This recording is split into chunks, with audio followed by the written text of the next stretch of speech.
Okay, YouTube stream should be back up. Let me open my Stream Deck thing here to just test it. Yeah, should be good. Be back? Yep. God, I want to at least get through this fucking prompt now, and hopefully they don't just strike me immediately again. That'd be fucking funny if they did, but... Going to have to. We can't say just because someone fails at something, it's not bad that they tried it. Well, I mean, I could say this, like right now, he's a legally democratic elected president right now. True. And I promise you, when his term is up, no matter what. Yes. What about any of the actions Luke Beasley mentioned earlier about the threats he's posed? Obviously, like, no one would ever hold that just because you are elected democratically doesn't mean you can, pose some threat to democracy.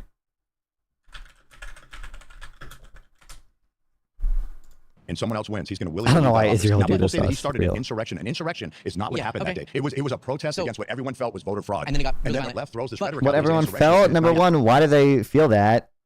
And like, why were they there on that day? Like they're, there on that day because Trump lied to them about there being voter fraud, and because they thought there was voter fraud, stop their certification, or at least delayed the certification of the vote. Well, Trump was in his fucking office with Giuliani calling lawmakers to try to get them on board with his plan to stop the certification of the vote. Like, it's not even, you don't even have to call it an insurrection. Like, who gives a fuck about the insurrection term here? Just say that's probably not a good thing for democracy, right? Can you finish what you were saying about what? About multiculturalism? I don't know where I was when I cut out. I'm assuming that's what you want. I don't remember where I was. I actually didn't use that word here, but no one's answered the question he just recently said. And I'm gonna bring it back up. And I hope that if Biden or Kamala said this, you would find it outrageous. People were screaming at him in a DC restaurant, and he was sitting in the Oval Office reflecting on it, and he said, "I've asked Pam Bondi to bring RICO cases against people like that, people who are peacefully protesting, shouting in the vicinity of the president." Well, look, I agree. Look, I'm a guy that just did 23 years in a penitentiary. I just got out. I did 11 years in isolation, so I know what it's like to be on that side of the law. Yeah. But what I'm saying is, when people are at a restaurant, and this is the United States, we're supposed to be civil. We're supposed to have a moral compass. Do you think it's right that people are allowed? Do you think it's right that people can stand in a restaurant, a public place, and scream and yell? Yes. That really? You don't know what disturbing the peace is? That's disturbing the peace by definition. Would have the right to remove them. The Attorney General doesn't have the right to lock them up because they raised their voice. No, for sure. I'm going to agree. Sometimes he will go off course. We're out of time.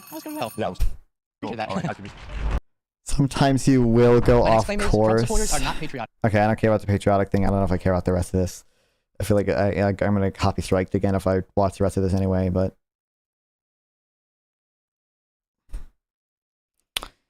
I don't even know. Is it worth reaching out to any of these people?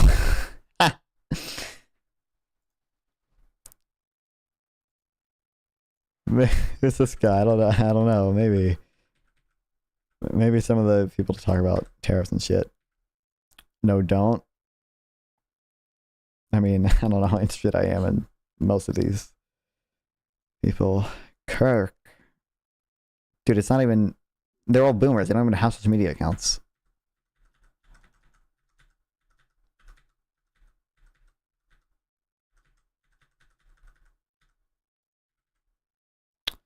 Rosalind, not even there.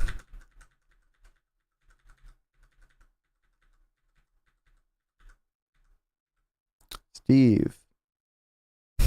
Nope. I think Steve is the last one on the economy, isn't he? Oh no, Gene. No, Gene is there. Gene's got a Facebook.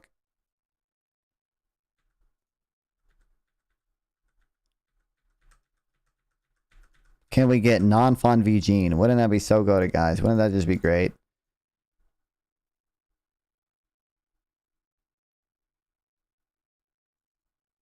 Okay, I'll keep Gene in mind. Reach out to Gene Epstein. Sure.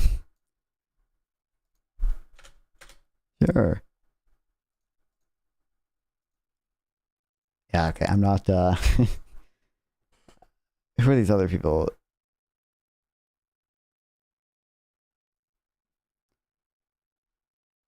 Oh, this guy's a show, so maybe I can talk to him. Oh, I'm pretty sure I've reached out to this girl before and she did not reply to me. I recognize her though. This guy, I don't know, maybe I'm just gonna save it in case. I remember this guy talking.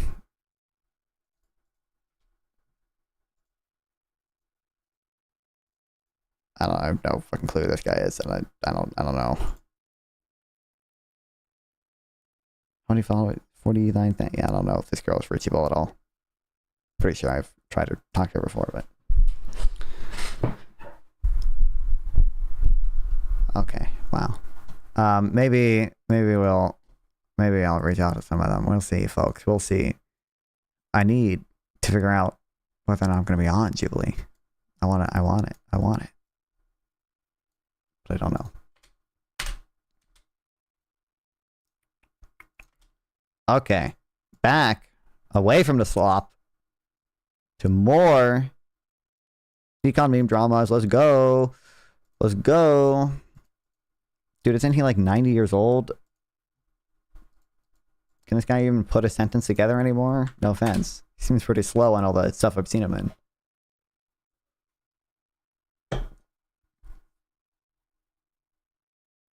But yeah, I recognize him from Soho, obviously. I don't mean, it's like does he even like Trump? Isn't he like a libertarian dude or whatever? Okay. I haven't actually read this yet. But yeah, Richard Anani, I wrote his neoliberalism article, okay. There's been the Lord Keynes response, and also Seth apparently had a response to it too. I don't know how I am in that. Sample told me apparently didn't have any good causal difference stuff in it. Not that I don't know for sure Lord Keynes' stuff will be in here anyway, but or have good causal difference either. But I mean, he cites a paper in here at least. I don't know. Regardless, starting with the original, so we know the context for everything. The system everyone hates is the one that actually works. Despite its reputation, neoliberalism has been a global success story. Real. Despite the polarization of our times, there's widespread agreement regarding economic approach pursued by global elites between, roughly speaking, 1980 and 2008. If the term neoliberalism is used today, it is usually an epithet for that era. Progressive critics, including Joseph Stiglitz, frame neoliberalism as a destructive ideology that widened inequality, weakened democracy, and commodified social life. To populists and national conservatives, neoliberal globalization hollowed out national industries, undermined communities, and empowered elites at the expense of the ordinary citizens. Oh, my cat.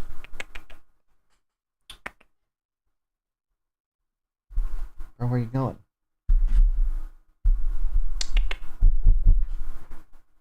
Okay.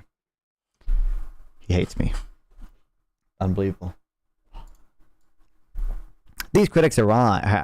What's the percentage chance that we just get a slop study in here that's like economic freedom is correlated, the economic freedom index is correlated with like higher growth and better outcomes? What are and more democracy? What's the chances? These critics are wrong. Neoliberalism emerged to deal with real problems, had strong intellectual foundations, and largely accomplished its goals. The anger at neoliberalism does not reflect its failures, but instead represents scapegoating for complaints that are largely unrelated to economic issues. Critics of neoliberalism are wrong in economic space, and there's little reason to believe that most of their preferred policies provide a better alternative. Neoliberalism was a response to stagnation and malaise around the globe. Outside the communist bloc, the mid-20th century was dominated by Keynesianism in the West and state-led development in the global South. Government-regulated industries controlled capital flows and expanded welfare states. By the 1970s, cracks appeared in the system. Stagnation, low growth, and high unemployment in the United States. And Europe, and recurring financial crises discredited state-centered models. I don't know if you can blame all the issues the U.S. had in the 70s with... Not that like overregulation wasn't a problem in the 70s in the U.S., but I don't know if all the issues were due to that.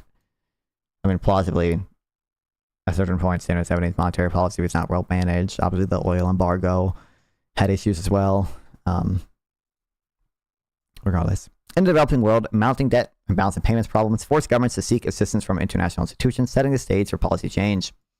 This atmosphere of crisis created an opening for market-oriented thinkers who had been marginalized in earlier decades, perhaps most notably Chicago University economist Milton Friedman, who won the Nobel Prize in Economics for 1976 and became highly influential as a public figure for advocating for deregulation. The law and economics movement centered on figures including Ronald Coase, Richard Posner, and Gary Becker, also emerged at the University of Chicago, and they had begun to apply cost-benefit analysis to government regulations. that had previously gone unquestioned. They called for taking efficiency concerns into consideration when interpreting legal doctrine. Neoliberalism was characterized by taking seriously classical liberalism's commitment to free markets and limited government. In a context of the world created by the 1970s, the approach meant slowing the growth in money supply, deregulating industry, taking a skeptical approach to labor unions and industrial policy, opening up markets to free flow of capital and trade, and in some cases trying to shrink or at least prevent the expansion of the welfare state. Obviously, I think on net, the welfare state has expanded since the 70s and everything, but regardless. Quite substantially, is my opinion. Like, I think if we just look at the percentage of GDP on social spending in the U.S., like, it's been a pretty steady trend line up. This cross-partisan convergence towards such ideas beginning in the late 1970s and continuing in the early 2000s has been called hegemonic neoliberalism. The first wave was identified with the right associated with 10 years of Ronald Reagan and Margaret Thatcher. The second came in the 1990s with in the form of third-way leaders, notably Bill Clinton and Tony Blair. Far from rejecting their conservative predecessors, they consolidated the new order. Clinton championed NAFTA, welfare reform, and financial deregulation, while Blair's New Labour accepted Thatcherite economic reforms. The impact of neoliberal ideology were felt beyond the Anglo-American world. The International Monetary Fund and World Bank began to make financial aid to the developing world, much of it in disarray due to failed post-independence economic policies, conditional on adopting neoliberal reforms. Across Africa, Latin America, and Asia, governments privatized industry, cut public spending, and began to open up to international trade. The impacts of neoliberalism can clearly be seen in India and China, the two largest nations in the world. Beginning in late 1978, China introduced market mechanisms during the reign of Deng Xiaoping. In 1991, facing a balanced payments crisis, India implemented sweeping reforms under the IMF guidance that involved cutting tariffs and dismantling the license which created strenuous permanent requirements to import goods or operate a business. The old system placed limits on imports, set tariffs as high as 300%, and made India virtually a closed economy. So, my understanding is, like, this is true. I would I wish we, maybe we'll get into more specific. I don't like when we just do, like, these broad summary shit of, like, of this shit, bro. It's just not very meaningful to me. My understanding is, like, this, obviously, it seemed pretty likely to me that market reform in China and India led to higher growth.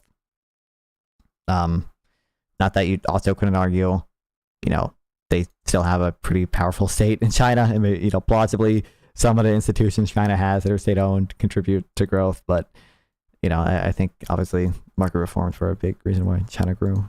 But would like to see a paper or something. Like, I know there is a paper, like the Washington Consensus Works, that just looks at countries that did these reforms and, found that they had higher growth and better outcomes. But neoliberalism, I don't know how much stock I put in that paper, by the way. I don't know if there's issues with it, but I've seen it cited a decent amount. Neoliberalism made two major promises. It would put Western nations on a better economic track and also turbocharge development in the third world. On both accounts, it worked. The UK in particular saw growth increase in the 1980s and 1990s. Growth was about the same in the US in 1980s and 1990s as it was in the 70s, but with lower inflation, more stability, and lower unemployment. Refusing to follow Thatcher's approach of taking on unions and limiting the expansion of welfare state, the major economies of Western Europe, France, Germany, Italy, and Spain, saw slower growth than either the US or UK in subsequent decades. I would just like some causal inference, but yeah. What are growth rates in the Western world? Growth rates in the Western world would never return to those of the golden age of the 50s and 60s. The crisis in the 1970s has been overcome. Don't you know, in the 50s and 60s, we had infinite progressivism and taxes and super high blah, blah, blah, blah. Yeah. To put it another way, the US has been more neoliberal than the UK, which has been more neoliberal than the rest of Western Europe. And since the neoliberal revolution, the US has grown fastest, followed by the UK, then Western Europe. Moreover, many economists now believe the main issue hindering even greater economic success in the UK and the US is their inability to build enough housing due to government regulations getting in the way. That in the case of the US and the UK are suffering far from too little, rather too much free market capitalism. Together, I don't necessarily disagree, but obviously, plausibly, there are plenty of other kind of state-led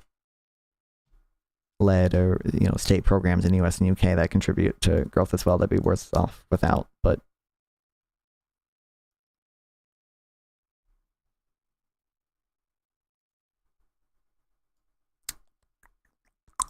Together, China and India accounted for 40% of the world population in 1980 and an even higher portion of third world population, so their trajectories are not just national stories, but also tell us much about what happens to the global economy. After market-oriented reforms, both nations experienced dramatic improvements in growth and poverty reduction. China's opening up, beginning in 1978, unleashed decades of double-digit expansion, lifting more than 700 million people out of extreme poverty and transforming the country into the world's second-largest economy. After India's 1991 liberalization, annual growth rates increased, fueling the rise of vast middle class and massive reductions in poverty. According to the 2022 World Bank report, China alone accounted for nearly 75% of global reduction in extreme poverty over the last 4 decades. Don't you know? That's all because of epic late socialism, though. Be real.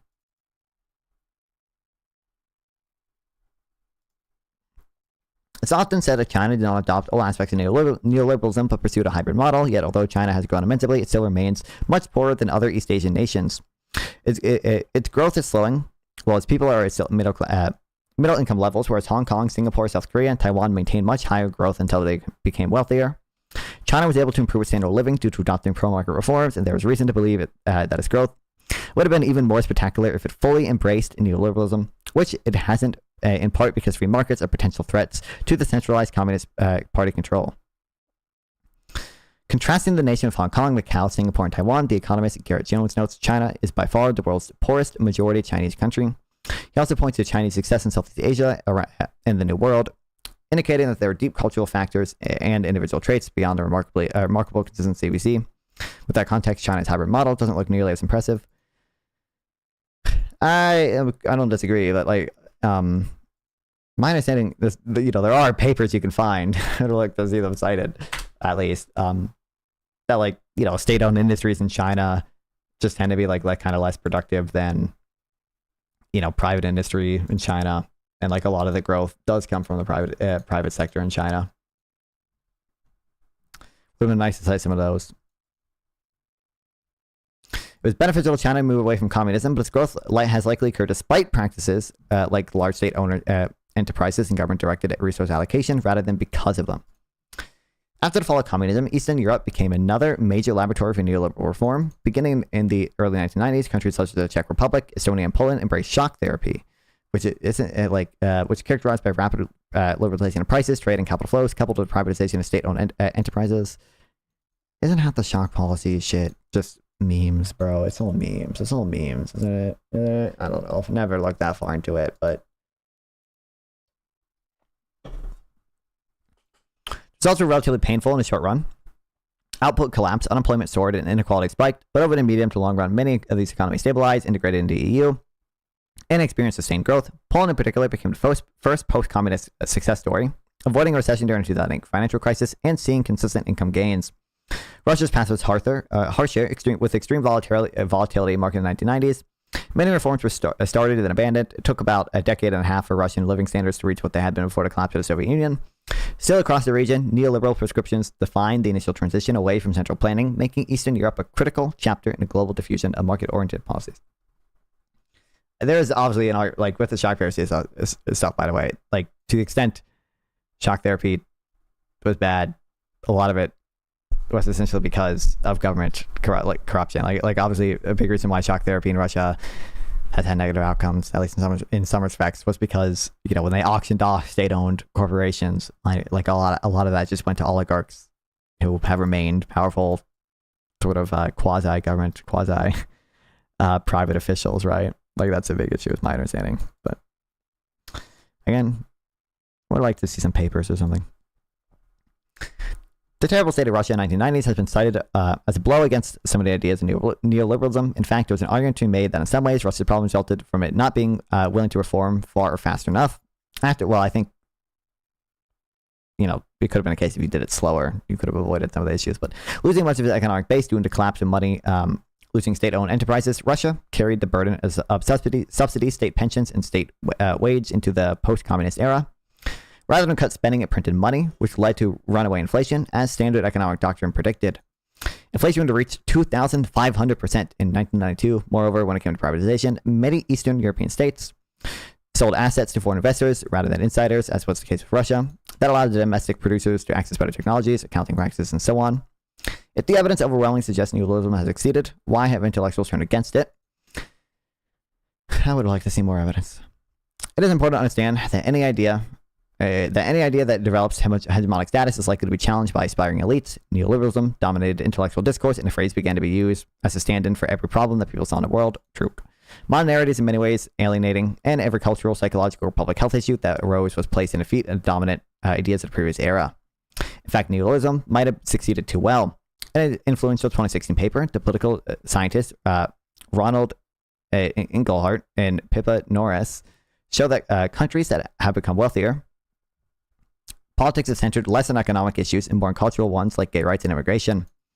While social class used to be a strong predictor of how people voted, that was no longer the case by the 2000s. In effect, when Western economies faced crisis in the 1970s, people cared first and foremost about the economy, and neoliberalism largely solved the most pressing issues of that decade. Instead of declaring victory, Western public figures began fighting about cultural issues. To be fair, the main cultural issue they fought over is wide-scale immigration, which has been justified on neoliberal grounds. That is the only issue where widely held political values directly clash with neoliberal doctrine, and the idea that neoliberalism is not a cause of widespread discontent must be qualified by admitting that immigration is an exception to that rule. Real. I mean, there probably is a way, like, I don't know, like part of the issue, I don't know how many countries have a neoliberal immigration system. A lot of the issues with immigration is just, we made asylum too easy, shit like that, and that makes integration harder. And I don't think the neoliberal position is that we should accept a fuck ton of asylum seekers. I think the neoliberal position is that we should, sort of have a quasi open border policy, just kind of generally, for workers primarily, like,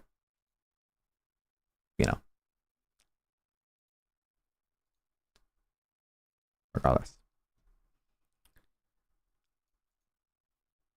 When material fears come to the forefront, people go back to caring primarily about the economy, as was the case during the Great Recession in particular. But interestingly, there have been fewer recessions in the era of neoliberalism, freeing people to argue about cultural issues. From the 19th century to the Great Depression, all the way up until the early 1980s, recessions were a regular occurrence in the United States and Europe. They often came every few years as policymakers struggled with inflationary cycles, more limited tools for stabilizing demand due to the gold standard, and eventually oil shocks. In the U.S., in the years immediately before the neoliberal consensus, recessions had become routine, with such downturns happening in 1969, 1970, 1973, 1975, 1980, and 1981, to 1982. That created a sense that economic instability was an unavoidable fact of life, yet since the mid-1980s, the frequency and severity of recessions have dramatically declined because central banks embraced credible anti-inflation policies. Union lost power to hinder necessary structural adjustments to the economy. I honestly don't think that played a big role in avoiding recessions, but regardless, free trade allowed capital and resources to be quickly deployed to more efficient uses when necessary, and governments learned to use fiscal and monetary stabilization more effectively. I don't know much I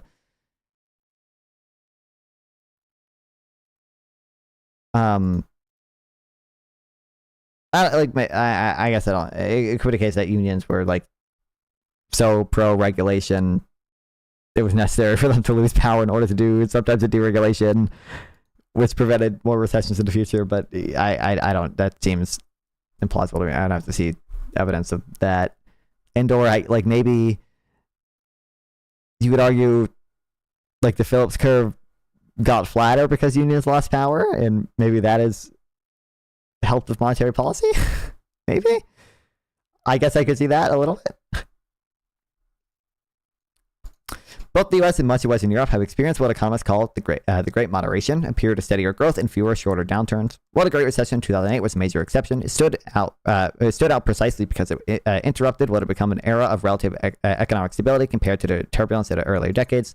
The only other serious economic crisis was since the mid-1980s was the COVID-19 downturn, but that was due to government shutdowns and voluntary social distancing from the pandemic. That said, the COVID-19 recession was followed by an exceptionally rapid recovery. Real. There's also been a great societal turn towards pessimism, related to, but in a sense independent of the culture war. The increasing use of smartphones and social media has been linked to greater anxiety and depression among young people. Trust in institutions from Congress to the media and organized religion has plummeted over the last several decades.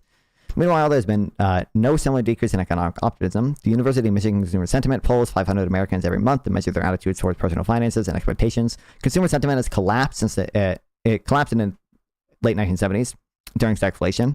but then shot up and remained high until the Great Recession. It picked up again as the economy recovered before falling to around the level late 1970s during COVID-19, where it has been stuck since. Note that 2020 was not the only year the pandemic began, but also the year when Joe Biden was elected president. Biden ran an administration that moved away from the neoliberal consensus and spent large amounts of money while adopting measures to essentially revitalize manufacturing. As predicted by Harvard economist Larry Summers and other mainstream economists, that led to high inflation and ultimately contributed to the re-election of Donald Trump. In other words, Americans were most optimistic about their finances during the period of hegemonic neoliberalism and were more pessimistic during before the consensus formed and after it broke down. To take another indicator, the American National Economic Survey, conducted every 2 years since 1956, has been asking Americans whether they think their finances are likely to get better or worse or stay the same over the next year. The 2 years with the greatest pessimism were 1974 and 1978, with more Americans saying that they expected to get their finances worse and better. Yet, from 1980 to the present, Americans have been more likely to respond that they expect to be better off than worse off. The increasing pessimism that we're seeing regarding American governance and institutions doesn't apply to people's individual finances. This has always been if you pull people on their individual finances, they, always say they're relatively well, despite oftentimes seeing the economy overall has been poor. Data on sentiments and economic growth tell the same story. Free markets do not have the answers to all life's problems, and as post-liberals of both the right and left have been correct to point out, neoliberalism was a consensus that emerged from a long history of experimentation to address problems such as high inflation, high unemployment, and stagnant economic growth. It largely succeeded in its goals, and out-of-control housing prices in an era of NIMBYism indicate that policymakers have, if anything, not leaned in enough to the magic markets. Turning back to strong labor unions, tariffs, and the state trying to decide which industries succeed or fail would simply make people around the world poorer without solving any of the underlying issues that inspire their discontent. If someone wants to argue that neoliberalism itself is the cause of non-economic or social political issues, the burden is on them to prove it. Simply pointing out that, for example, the birth rate or trust in government has decreased over the last few decades, and indicating neoliberalism, which does not directly speak to such indicators, will not do. Causation must be established in order to justify failed economic policies, or return to failed economic policies. I don't disagree with that. That is also... I don't think this article did a super great job about causality for a lot of things. At the very least, post-liberals of the right and left should be able to point to countries that rejected neoliberalism and succeeded on the specific measures that they care about, but they cannot do that. Neoliberalism, don't you know, lay China, lay Vietnam. Neoliberalism is an economic theory that has had in Nordic countries too. Positive economic results, it's not a religion that provides meaning or ethical spiritual guidance. Real. Those concerned most with men's souls should focus on shifting the culture in the preferred direction rather than dismantling a system that has been working well for most of the world.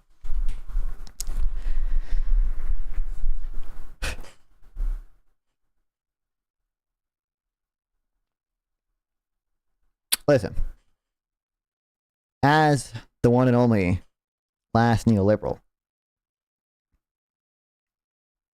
I think you could write a better defense. I think the I like to, I do think the point about the great moderation is relevant.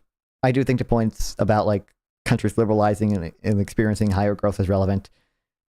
Probably data on that you could cite. You didn't cite that much data on it. Like I said, there is at least that Washington consensus paper. There are also papers. These are kind of meme papers that will just correlate economic freedom and growth and stuff like that. And they're a bunch of kind of silly.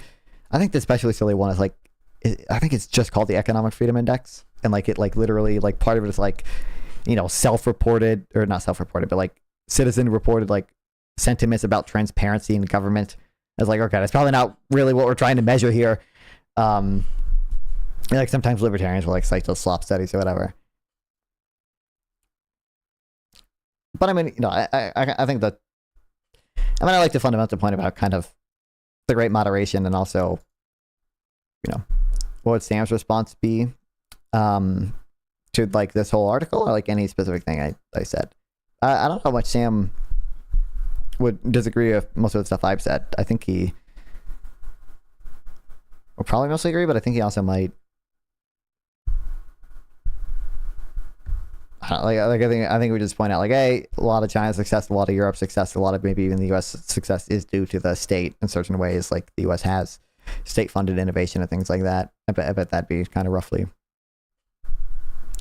What do we say? we can get a approximation of Sam's response with a new Lord Kane's post. Okay, it's not often Lord Kane's post anymore. I think the last post was like a year ago at this point, and it's been few and far between. Like the last post before this one was like a few months before that, at least. So it's a rare treat that we get a Lord Kane's post here. So we'll see. I expect this guy probably is probably going to cite a lot better evidence. I don't know how much of it will be super convincing to me at first glance or whatever, but I have decent expectations for Lord Kane's here. All right. The neoliberal apologist Richard Hanania has recently penned the abomination of a post mangling the history of neoliberalism. The last major experiment in economic liberalism was the interwar period, which ended in catastrophe known as the Great Depression and led to a global rejection of the 19th century laissez-faire capitalism in an era of successful state intervention in mixed Keynesian economics from 1945 to the 70s. Richard Hanania has produced a bizarre... I don't know why we're saying it. I mean, Richard Hanania said after the 70s is when we adopted neoliberalism, right? But I don't think Hanania would defend some of the liberalization that happened from 1918 to 1939. I mean, he even specifically mentioned, I think a lot of the failings around those times were of central banks and of the gold standard. I think part of the reason we've seen recessions become less common is because we abandoned the gold standard and central banks got better at their job. Richard Hanania has produced a bizarre history of neoliberalism filled with grossly oversimplified statements or outright errors, and that reek of desperation and panic and neoliberal ideologues as their system crashes and burns, just as the interwar liberalism did. Okay, that's a little strong. I agree with the oversimplification, but that's a little strong. What's up, Zach? Why do you hate philosophy? I want to say I actually hate philosophy, but I'm more interested in economics. And earlier on this stream, well, actually technically on YouTube, the last stream, because YouTube took my stream down because I was reacting to Jubilee, so I had to end it and restart the YouTube stream. But earlier on this stream, I was just responding to some philosophy stuff that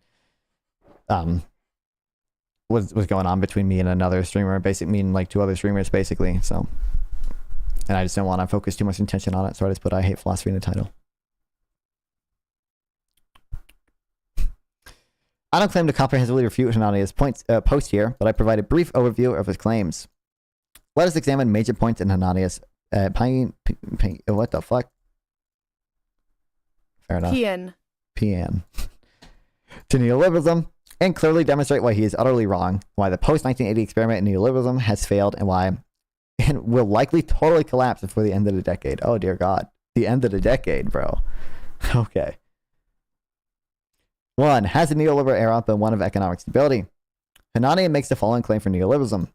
During the neoliberal era, both the U.S. and much of the Western Europe experienced what economists call a great moderation. This is one part I basically agreed with. Period of steadier growth and fewer downturns, while the Great Recession in 2008 was a major exception. It stood out precisely because it interrupted what had been an era of relative economic stability compared to the terms of the previous decades. The only other serious economic downturn is COVID-19. This claim is factually untrue. The neoliberal era has been some of the worst economic instability since the laissez-faire 19th century and the economically liberal period from 19th to 1930s. In particular, financial deregulation and the financialization of economies in the neoliberal era has caused some of the worst asset bubbles, financial crises, and recessions in U.S. history. Here's a list of neoliberal asset bubbles and financial crises. Oh no. Oh, this is going to be cringe. I mean, there are debates people kind of have over this because if you just look at the sort of length and severity of U.S. recessions according to the NBER, they have diminished, and now people will there are people who debate the severity of the sort of earlier recessions and so they actually weren't that bad. If you look at sort of just industrial production, the recessions have not really gotten less volatile or less frequent. And then I think there are people who argue the whole long depression didn't it? I'm pretty sure George Selgin argues that the whole Great Depression, long depression, in the 1800s, 1860s or whatever, just didn't exist.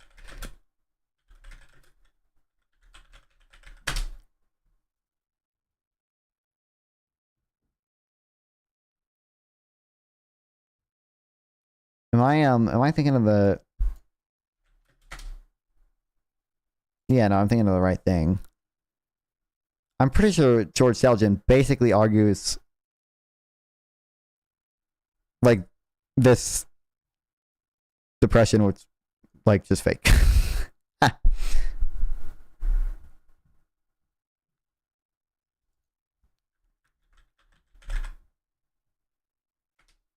Well, they cite him once, but just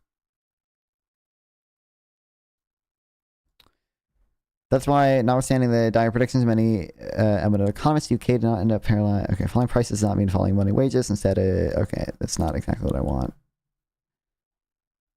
Regardless.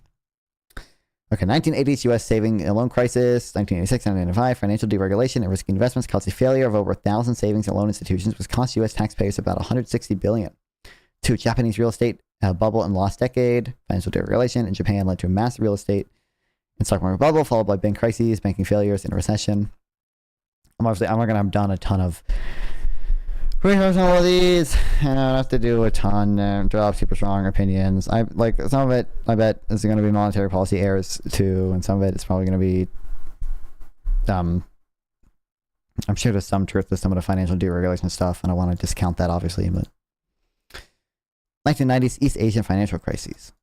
Capital control globalization and financial deregulation allowed asset bubble and capital inflows, which then catastrophically reversed, as well as speculative attacks on national currencies in Thailand, Indonesia, South Korea, and other nations. The dot-com bubble, 2008 global financial crisis, neoliberal financial deregulation allowed a massive real estate bubble with toxic subprime mortgage defaults. Like I don't know. I'm not sold on this view.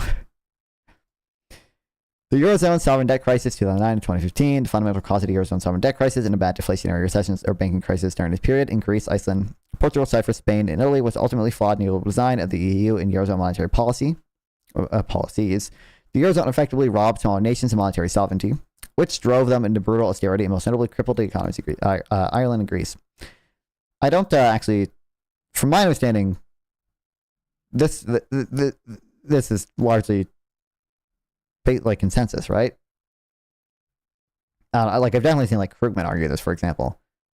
I don't know how much it's disputed that the fact that a lot of smaller countries in Europe didn't have monetary sovereignty contributed to their slow recovery and like double dip recessions after the 2008 shit, right? Maybe there's people who argue otherwise, but fairly certain that's mostly agreed upon.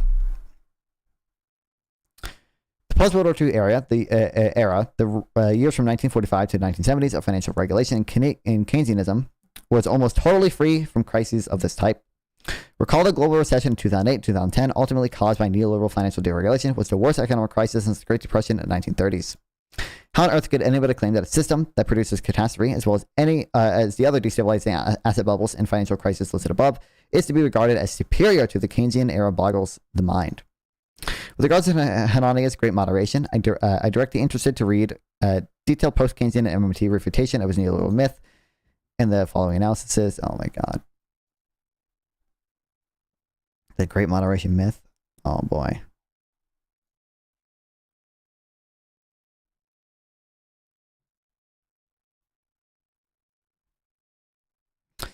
In essence, there's no reason to think that Taylor rule was the cause of the moderate inflation of the 1990s and 2000s. Instead, what lowered inflation was the gutting of trade unions, labor rights, and collective bargaining, as well as the increasing offshoring of manufacturing to the third world, which allowed cheap imports of manufactured goods into the West. But these trends have had a very serious cost in many nations. There was real wage stagnation and an end to prior link between real wage growth and productivity growth. I just don't think this is right. I agree that, trade has caused the price of goods to fall. This is true. And it's plausible that as labor rights and collective bargaining weakened, the Phillips curve flattened, basically. It's definitely plausible to me. Worse still, the hollowing out of manufacturing, particularly in the U.S., has been in the U.S., the situation is so bad, it's supposedly the case that the American Army will run out of long-range munitions in less than a week and be incapable of effective manufacturing. Why to maintain more effort? Oh, we're just studying a Yahoo fucking thing for this. I mean, maybe it's like the actual defense report.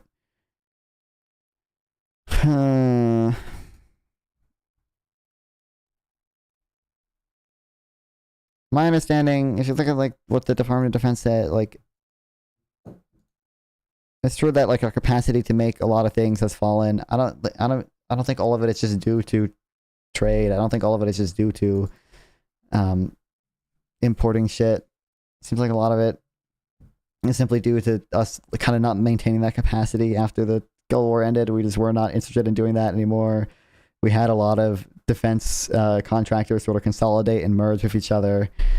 I think that we could, I mean, you could probably have the US be able to build up that some of that more limited industrial base again without abandoning neoliberalism, but okay. Moreover, the academic economic theories underlying neoliberalism, such as new classical economics, Milton Friedman's monetarism, and the new consensus neoclassical economics have been discredited by economic history, particularly the financial crisis and Great Recession in 2008 to 2010. To take one important example, the quantity theory of money was the foundation of monetarism. The macroeconomic theory of Milton Friedman. The monetarism was tried in the US and UK in the late 1970s and early 1980s and failed miserably because, contrary to the theory, it turned out central banks could not directly control the quantity of money and its growth rates. In a 2003 interview with Financial Times, even Milton Friedman himself admitted that monetary targeting was, as a central bank policy, was a failure. Prepare to be amazed. Milton Friedman has changed his mind. The use of quantity of money as a target has not been a success, concedes the grand old man of conservative economics. I'm not sure I would today push it as hard as I once did. Wow. Apparently nobody told Hanania this.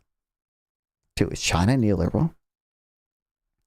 None argue that China's spectacular economic development since 1990 was generally caused by the embrace of neoliberalism. That's not true. China remains a state of highly interventionist government that has rejected neoliberal consensus. I mean, Hanani went over it. I mean, he just said, like, you know, seems like insofar as they have embraced neoliberalism and market policies, you know, that is what has caused them to grow. And they've kind of grown despite the interventionist state rather than because of it. And, you know, I think certainly some of that is true. China's post-1990 embrace of freer trade, much more private enterprise, and influence of foreign direct investment did not per se constitute a neoliberal economic policy. I don't think it's holistically neoliberalism. I don't think anyone describes China as overall a neoliberal society, but I think clearly they did embrace more free market policies, more private enterprise, and that did probably increase their growth rates. Now, nobody doubts that liberalized foreign direct investment and international trade have major factors in the success of China, but one cannot look at these policies in isolation. In reality, China has maintained capital control, state-owned banks, a pegged, undervalued currency as a mercantilist policy to boost exports.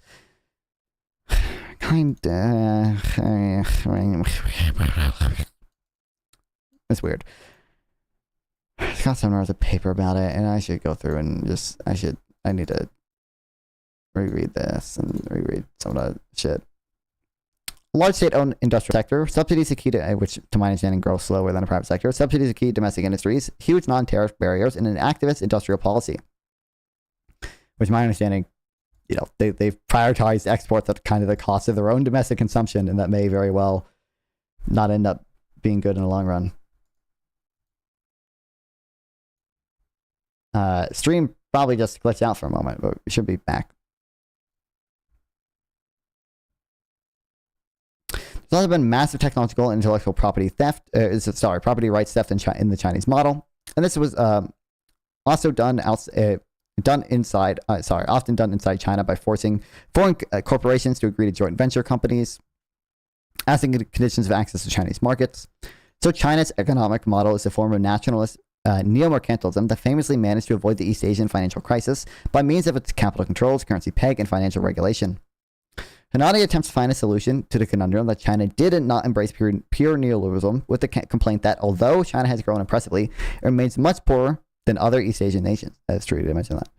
Which in terms of per capita GDP, ignores the fact that China has 1.2 billion population as recently as 2000. So its economic development in terms of per capita has been simply slower and more difficult than East Asian nations with a much lower population.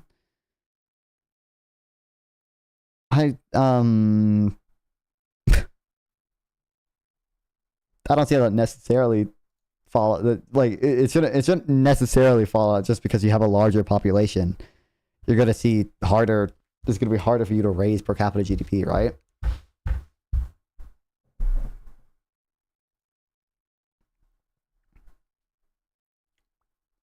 At the end of this post, Hanadia demands the following opponents of neoliberalism. Neoliberalism. At the very least, post levels to the right and left should be able to point to countries that reject neoliberalism and succeeded on specific measures to care about, but they cannot do that. Hanadia is blissfully unaware that China is absolutely a nation that rejected neoliberalism and has succeeded to the point where it is the world's manufacturing powerhouse.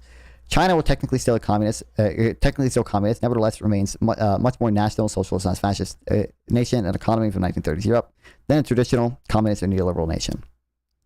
3. Taiwan, South Korea industrialized because of neoliberalism. Yet another embarrassing factual error in Hanadia's analysis is the belief that spectacular economic development in Taiwan and South Korea can be attributed to neoliberalism. But these nations followed a state-led growth pioneered by Japan, which involved import substitution, industrialization, and industrial policy, the very opposite of neoliberalism. My understanding, if you like, just sort of broadly, the evidence for ISI is not particularly good, and there are obviously people who argue, like I know the what's his name, the guy who wrote Bad Samaritans or whatever, I think he wrote that book about some of the supposedly state-led growth of export industries and stuff, but there seem to be decent refutes of that. I've never done a particularly deep dive on it, but I've seen at the very least conflicting things about it. That I don't think it's a sure thing that we could say. But the big reason Korea and Taiwan developed were because of import substitution. 4. Russia has turned away from neoliberalism. Despite Hanadia, the success and strength of Russia's economy since 2010 is based on a shift in its economic model from neoliberalism to state intervention. After punishing Western sanctions from 2014, Russia adopted a state-led import substitution industrialization program. Russia halted privatization of commanding heights of its economy, maintained state ownership over large crucial sectors like energy and banking, pursued large-scale state financed public works, and reduced capital flight via capital controls. Despite even more draconian Western sanctions on draconian Russia after 2022, these have utterly failed to destroy Russia's economy. And despite the drumbeat of laughable Western propaganda, Russia's incredibly dynamic economy in the face of U.S. economic warfare and continuing military victories in Ukraine could not be more of a stark example of humiliating failure and bankruptcy in neoliberal economics. Maybe I've fallen for the Western propaganda. I don't think it's fair to describe Russia as having an incredibly dynamic economy. And my understanding is that although they've avoided total collapse and super hardcore outright recession and stuff, if the war ended, first of all, a lot of that would go away. Second of all, they it's not like they've experienced massive GDP per capita growth. If you just look at Russia GDP per capita, it's not particularly. It hasn't. I don't know if it hasn't recovered since 2013. It doesn't look like. Conclusion. Richard Hanadia's history of neoliberalism contains breathtaking errors in admission. Not only is neoliberalism not the shining success story he seems to think it is, but also the neoliberal era is arguably on its deathbed and has been about since 2017. Okay. Even the United States itself has abandoned the fundamental quasi-religious dogma of neoliberalism, free trade. Donald Trump imposed his new tariff regime in the United States. Beginning in January 2018, this marked an astonishing repudiation of neoliberalism. And remarkably, the Biden administration largely retained most of these tariffs and in some cases even increased them. I don't think anyone argues that Trump poses a threat to neoliberalism and that Biden... I think I don't know if it's unfair to say holistically Biden was a neoliberal, but, certainly Biden governed progressively in many ways, including some of the industrial policy stuff, although obviously he's not gone nearly as far as Trump has right now with the tariffs. But finally, one of we need to reflect carefully on the fact that China has never been a textbook neoliberal economy, but is now a global manufacturing powerhouse. Furthermore, Russia has repudiated neoliberalism and its very survival and almost certain future victory in the Ukraine war. What would count as a victory in the face of vicious economic warfare by the neoliberal West will be seen by future historians as final proof that neoliberalism has totally and utterly failed. Okay. I don't know what we count as. I don't know what we count as a victory in the Ukraine war.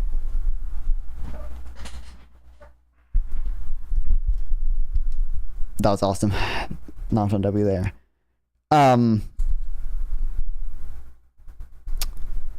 Honestly, I feel like they're both kind of slop articles.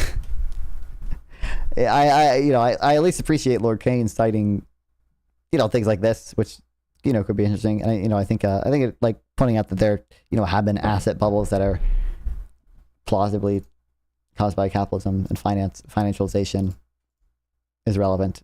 I think there were responses to that, although truthfully, I don't think Hanani would know particularly good responses to those things. I at least wish Hanani would cite, that paper on the Washington consensus and stuff. But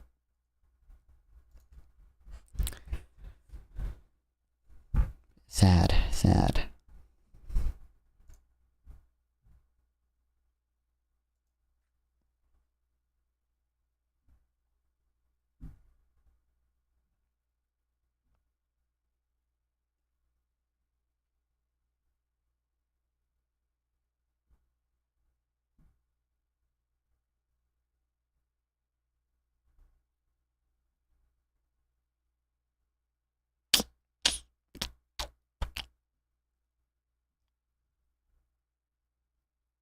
Oh, maybe I should read more of this.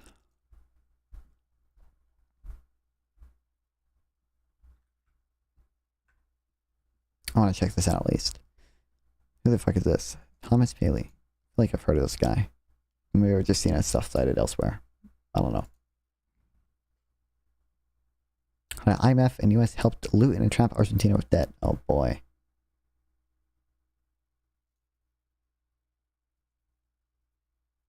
I want to check something.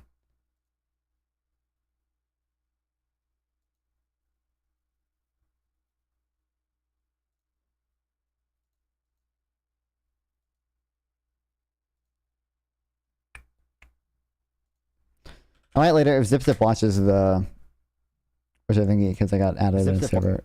Oh fuck! If he watches the Jubilee video, maybe I'll pop in and watch it with him as well. But we'll see. Or at least the new parts with him.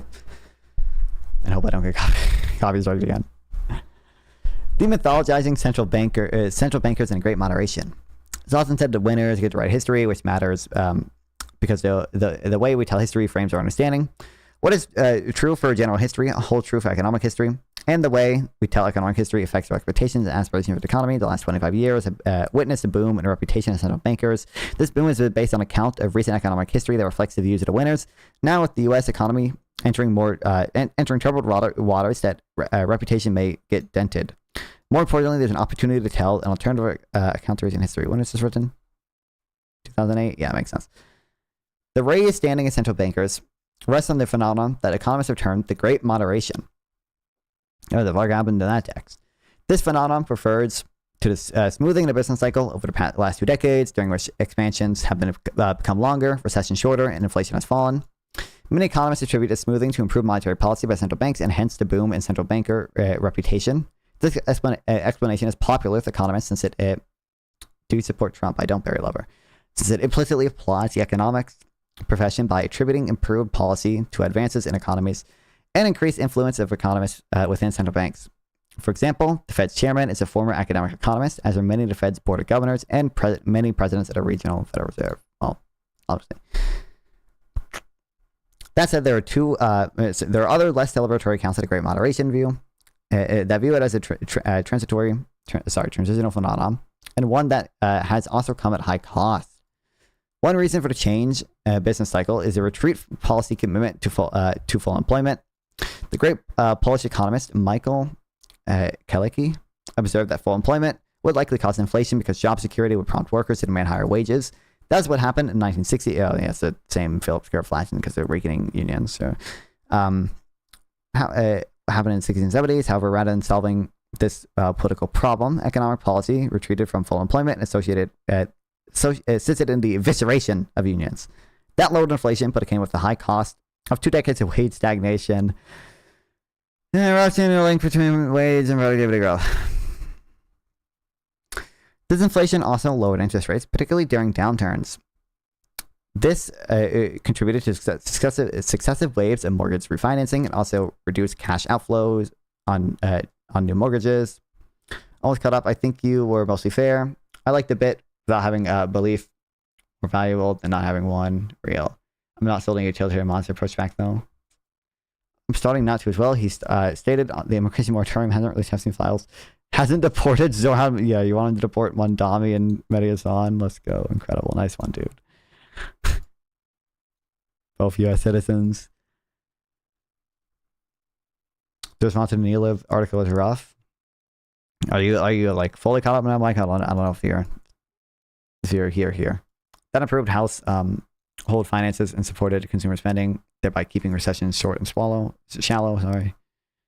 With regard to lengthened economic expansion, the great moderation has been a driver, driven by asset price inflation and financial innovation, which have financed consumer spending. Higher asset prices have provided collateral to borrow against, but financial innovation has increased the volume and ease access to credit. Together, they created a dynamic in which rising asset prices supported an increase in debt finance spending, thereby making for longer expansions. This dynamic is exemplified by the housing bubble of the last 8 years. I don't like I think the term asset price inflation is silly, but like, sorry, gotta jump off for a minute, but comments of it 2x. Okay, based. I don't like, how would we distinguish between this and just like our material well-being increasing because we've gotten richer, and because like we've gotten richer and the returns of financial assets are higher, and in that case our standard of living is going to increase, and part of the standard of living of increasing would be increased access to credit because financial assets are more valuable. Then like, how do you know that growth isn't enabled by, you know, central bank policy, by the great moderation itself? The important implication of great moderation is the result of a retreat from full employment combined with the transitional factors of disinflation, asset price inflation, and increased consumer borrowing. Those factors now appear exhausted. Further disinflation will produce disruptive deflation. Well, you don't really see that. Asset prices, particularly real estate, seem above levels warranted by fundamentals, making for the danger of asset price deflation. And many consumers have exhausted their access to credit and now pose a significant default risk. Given this, a great moderation could easily come to a grinding halt. Though high inflation is unlikely to return, recessions are likely to deepen and linger. 2008 took a while to recover from, but I don't think we've seen that much. If that happens, the reputation of central bankers will sully in the real foundation and hidden costs a great moderation may surface. That could prompt a rewriting of history that restores demand for a return to true full employment with diminished income inequality. How we tell history really doesn't matter. Okay. I said myself academics and avoided Jubilee. I mean, that makes sense. I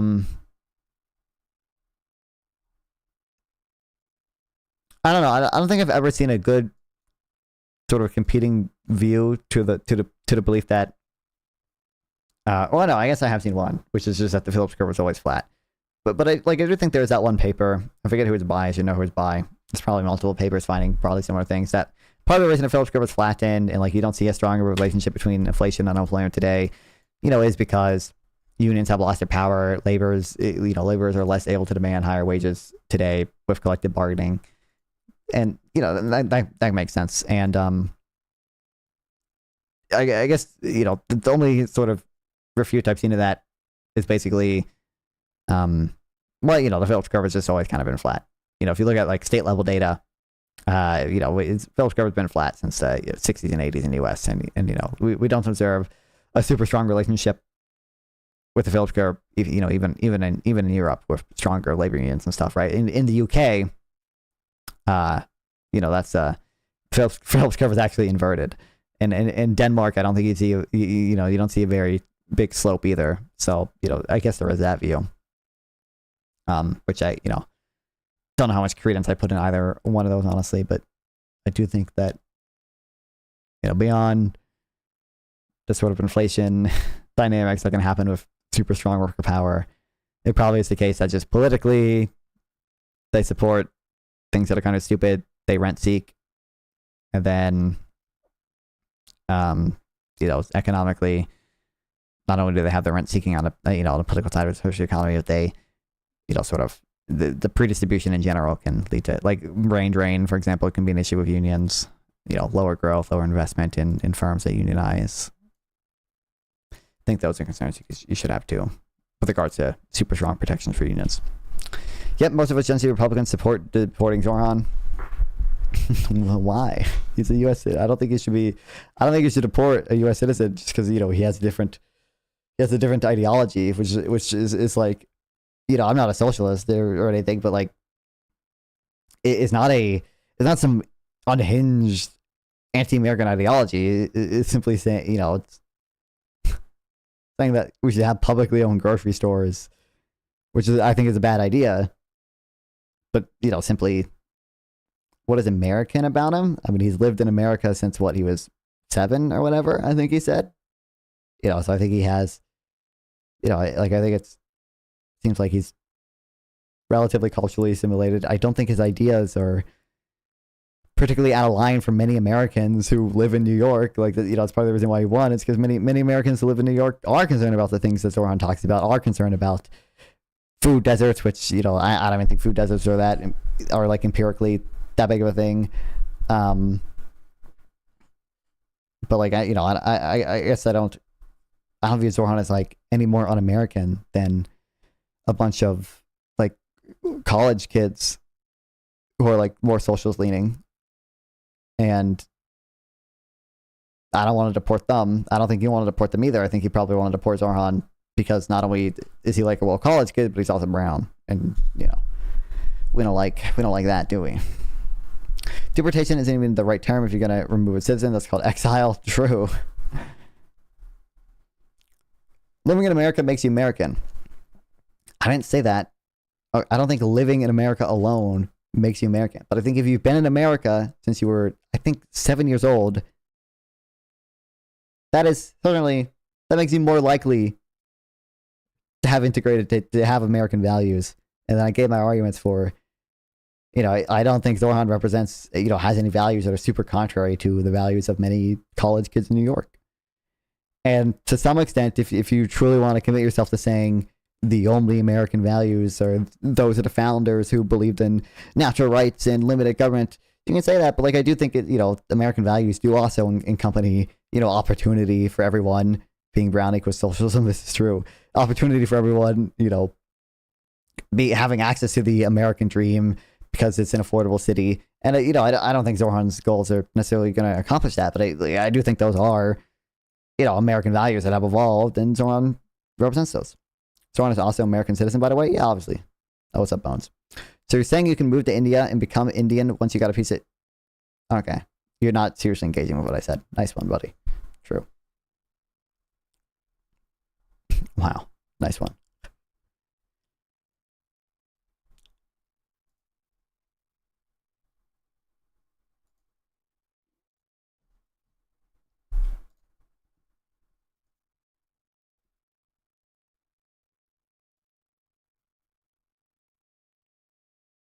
All right, we're doing a little bit of trade war shit, and then we'll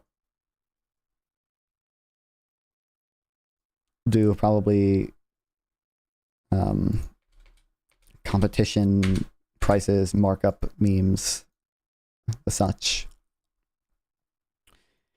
Is this still paid?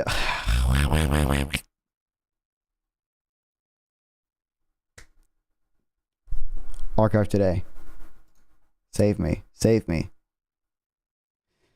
Internet Archive. Save me. There's nothing American about communism. This is a capitalist country. Wow. Bruh. Someone donate $10 so I can buy no opinions thing. Okay.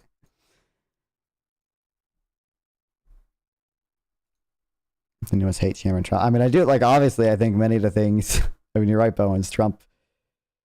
Look at my Twitter chat. Their whole blood and soil inbreds. Yep. I mean, it's, it's Twitter.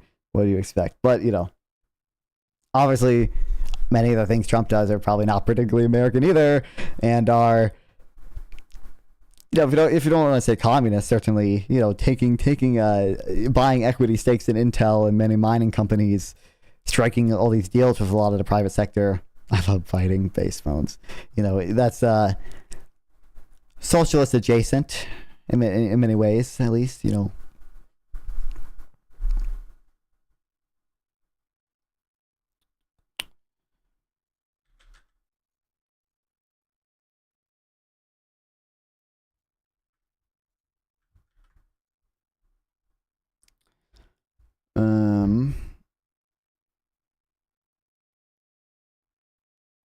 We're just gonna stick this in here.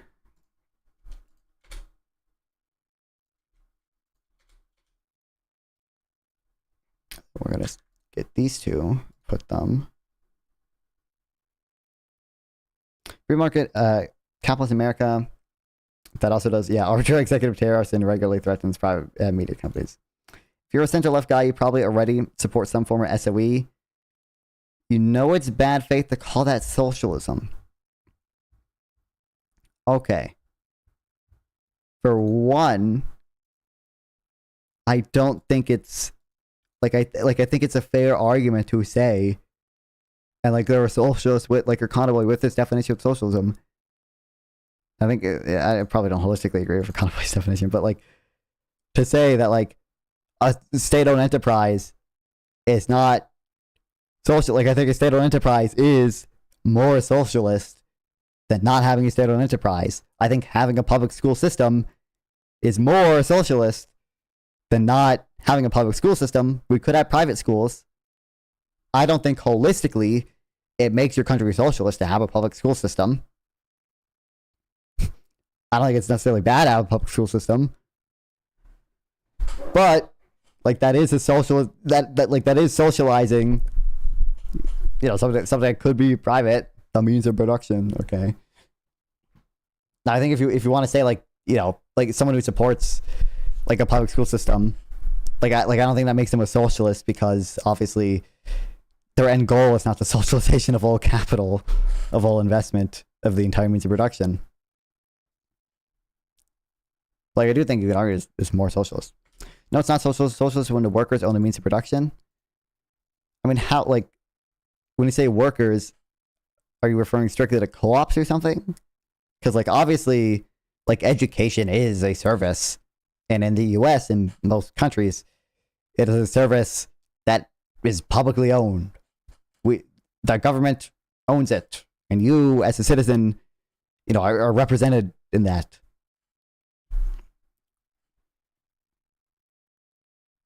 But I think obviously, like having we're not talking about like having a state-owned enterprise for like a public good.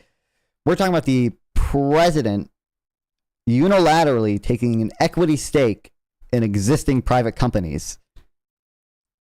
I think it's clearly more defensible to call that sort of a socialist adjacent policy than simply having a, you know, public school system for public goods. Although I don't even disagree that you know, I don't think it's super unfair to just say like it is sort of more socialist to have a public school system that's owned by the public than it is to not have that.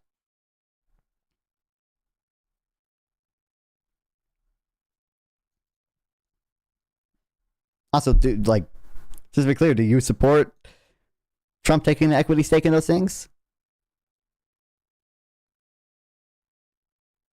Yeah, workers don't own that. All they say publicly owned school systems comes down to a few bureaucrats. Yeah, nice one. That's not a serious engagement winning, I said, buddy. I hate to break it to you. You saying actually doesn't count because it comes down to a few bureaucrats. It's not a serious response to what I said. Like, okay. Okay, anyway. Is it new or Economist article? Okay, it should be short, whatever. It's going to be the same memes we've seen before, but I'm just curious. Around the world, politicians are fixated on factories. President Donald Trump wants to bring home everything from steelmaking to drug production and is putting tariff barriers to do so. Britain is considering subsidizing manufacturers' energy bills. Narendra Modi, India's prime minister, is offering incentives for electric vehicle makers, adding to a long-running industrial policy scheme. Governments from Germany to Indonesia have flirted with inducements for chip and battery makers. However, the global manufacturing push will not succeed. In fact, it is likely to do more harm than good.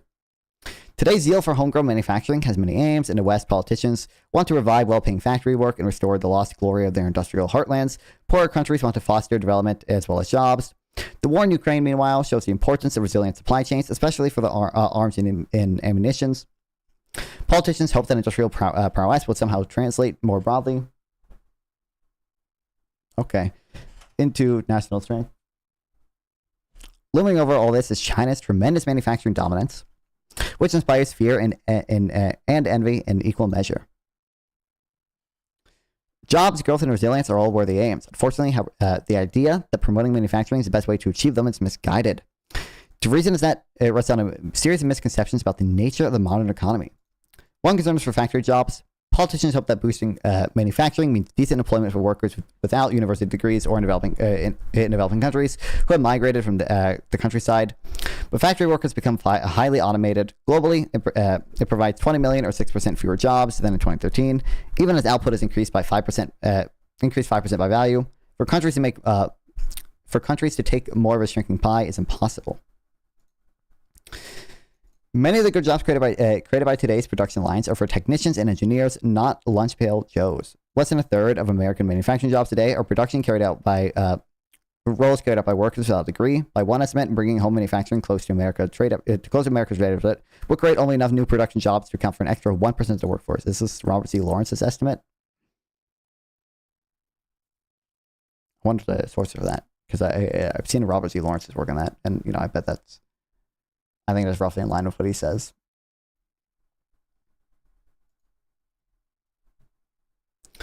Manufacturing no longer pays without a degree more than other comparable jobs in industry such as construction. As productivity growth is lower in manufacturing than it is in service work, wage growth is likely to be disappointing too. Yeah, real. Pretty sure I have this cited somewhere as well, but no.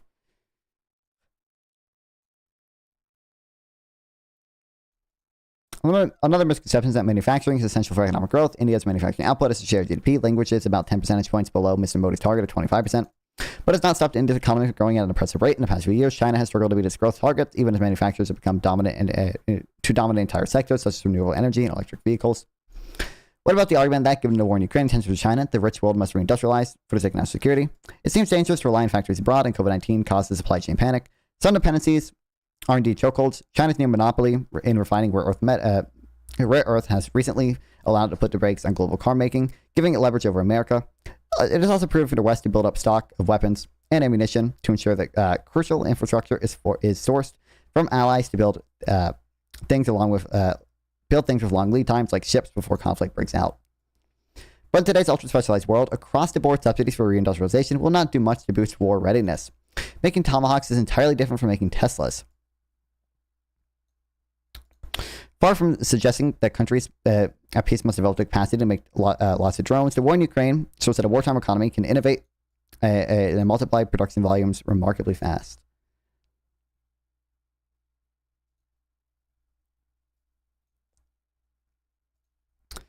The final part of manufacturing delusion is the idea that China's industrial might is a product of a state-led economy and so must be countered with a similarly extensive industrial policy elsewhere. China does indeed distort its market in all kinds of ways, and early in its century it manufactured an unusual amount given its level of development, but those days have passed. China has not escaped the global shrinkage of factory jobs since 2013. The share of its workforce in factories corresponds to America's similar levels of prosperity, and it's lower than it was in most other rich countries. China's 29% share of global manufacturing value added is a function of its size rather than its strategy. After years of fast growth, it is now an enormous domestic market to support its manufacturers. Innovation is begetting innovation. A low-altitude economy and drones and flying taxis promises to take flight soon. Yet, even as China goods exports have grown by 70% relative to global GDP since 2006, they've fallen by half as a share of Chinese economy.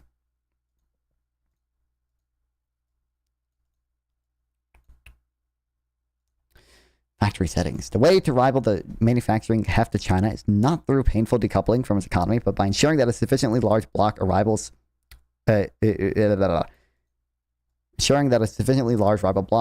its size. This is best achieved if allies work together and trade in open and lightly regulated economy. Factories in America, Japan, Germany, South Korea together add more values than those in China. Truth note. As the epidemic showed, diverse supply chains are a lot more resilient than national ones. Alas, governments today are headed in precisely the opposite direction. The manufacturing delusion is drawing countries into protecting domestic industry and competing for jobs that no longer exist. That will only lower wages, worsen productivity, and blunt the incentive to innovate. Well, China, unrivaled in its industrial might, believing China, unrivaled in its industrial might. The mania for manufacturing houses misguided, it's self-defeating, for real.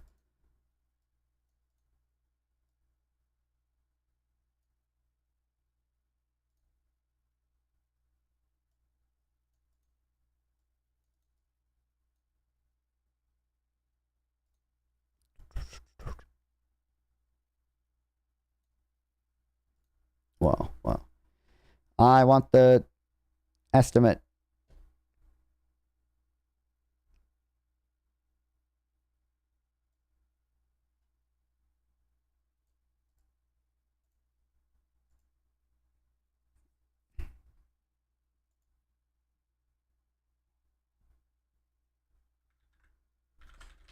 So saying a random 300% tariff isn't the answer. Woke lives. I knew it. For real.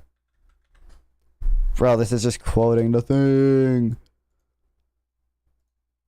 What's the source of the estimate?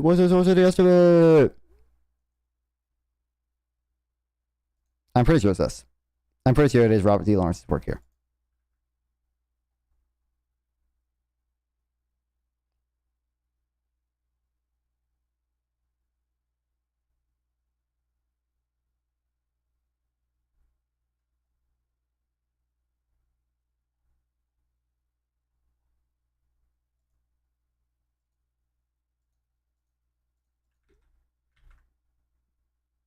Wait, what was the exact thing again?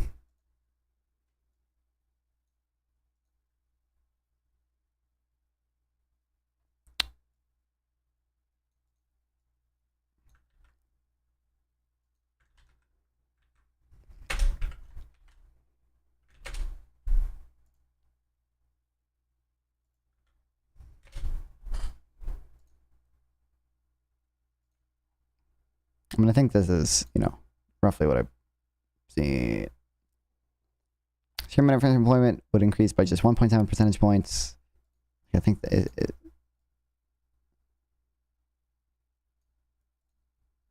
think that's what he's referring to. Share workers in production, occupation, and manufacturing would increase by just under 0.9. I think this is probably what it's referring to, right? Yeah. I know my Robert C. Lawrence.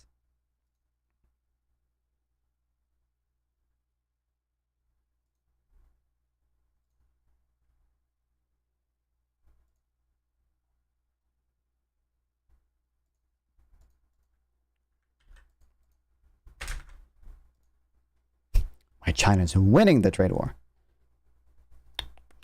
Donald Trump and Xi Jinping are due to meet in South Korea next week. However, it is uncertain whether they actually will. Such is the shocking state of the world's most important relationship. For weeks, America and China have been lashing out at each other. America has tightened tech export restrictions and threatened higher tariffs. China has widened sanctions and restrictions on rare earth. The two sides communicate poorly. In the White House, there's a belief that America has the upper hand in its test of nerves and pain tolerance. Scott Bessent, Treasury Secretary, says China is weak, but the reality is different. China is winning the trade war. It has learned to escalate and retaliate as effectively as America, and is experimenting with its own extraordinary trade rules, thus changing the path of the world economy.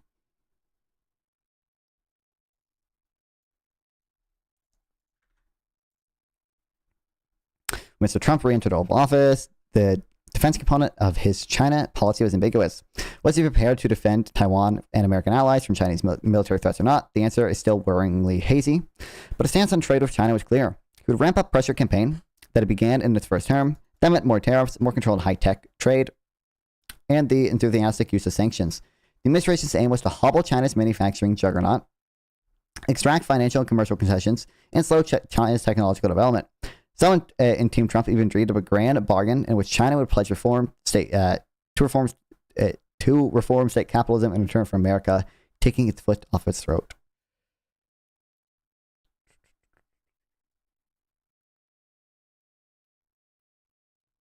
After 6 months, China is breathing more easily than America for 3 reasons.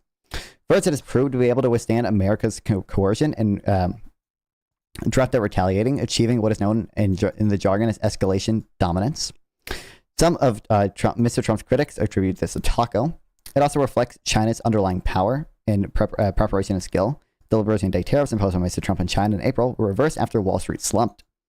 Recently, after China imposed threats of exports, limits on exports of rare earth used in high-tech manufacturing, Mr. Trump threatened 100% tariffs and went it back down again.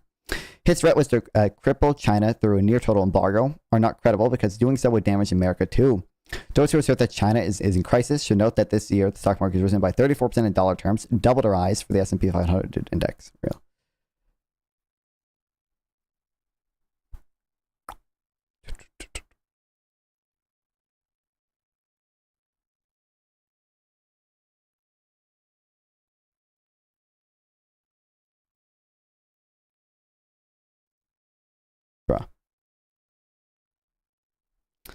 China has learned to retaliate skillfully after Mr. Trump imposed 11 on Chinese container ships arriving in American ports, irrespective of its own port charges. China has threatened to antitrust investigations to put pressure on American firms such as DuPont, Google, NVIDIA, and Qualcomm. Its refusal to buy American soybeans, a $12 billion market from Midwestern farmers last year and America's largest export to China, is a bargaining block. Beguiling a block of voters Mr. Trump values. Although some American chokeholds on China remain, for example, of aircraft engines, Mr. Xi has pushed hard to rid Chinese supply chains of foreign inputs while making the country indispensable to supply chain of others. On paper, Mr. Trump could up the ante by cutting China's access to the dollar banking system, but he won't. The resulting turmoil in financial markets would hurt America badly. Real. Pro.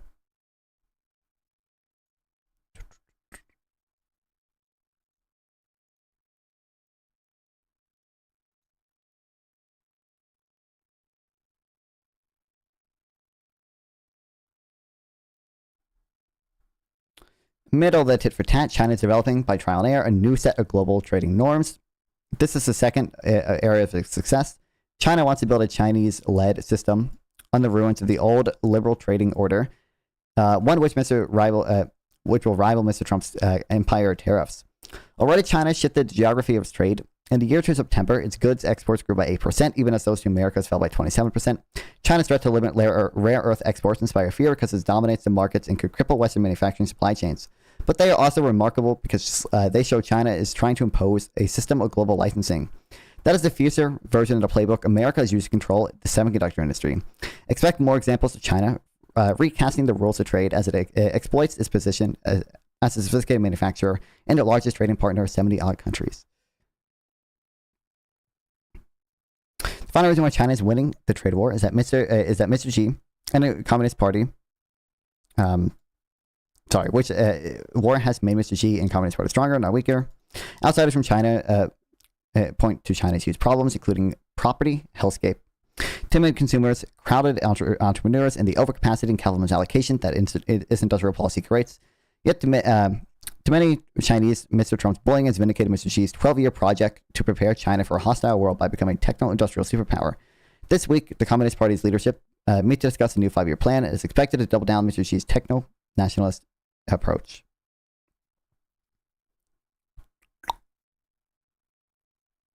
True. I may consider that, but that makes sense, I guess. Much could still go wrong for China. Redirecting exports away from America may prompt more countries up tariffs. This nascent licensing regime could create a bureaucratic nightmare for itself and others, just as America is discovering using economic power as a crossroad is risky. The incentive quickly grows for other countries to diversify and innovate to reduce its dependence on you. In the room where it happens, if Trump and Mr. Xi do be in South Korea, it may be convenient for both to put on a show of de-escalation.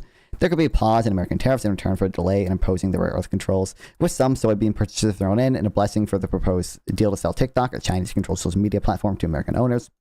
Yet, make no mistake, the prospect unfolding is not of two countries overcoming the differences, but a belligerent giants weaponizing their economic power. And even as China is winning Mr. Trump's trade war, the retreat from open commerce ultimately makes everyone a loser. True. Nuke.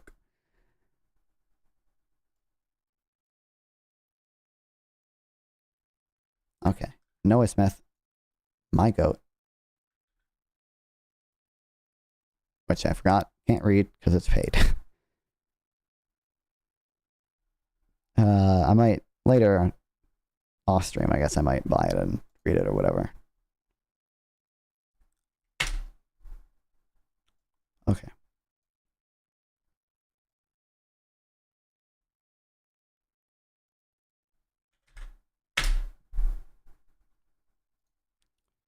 We're gonna put this in here. We'll get to that probably a little later.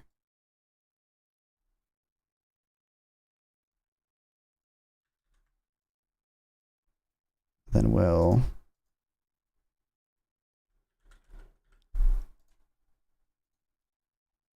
put this somewhere here. I need to sort these better, but I don't know what the best way to sort it will be. As well as these.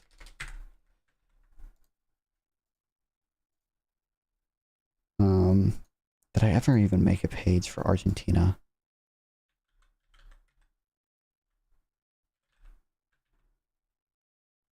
I don't think so. I'll put it in the MAGA Maoism thing, even though I don't know if it directly falls into that. But yeah, there's some other Argentina stuff in there, so we'll leave it in there for now. And then I think we'll check this out.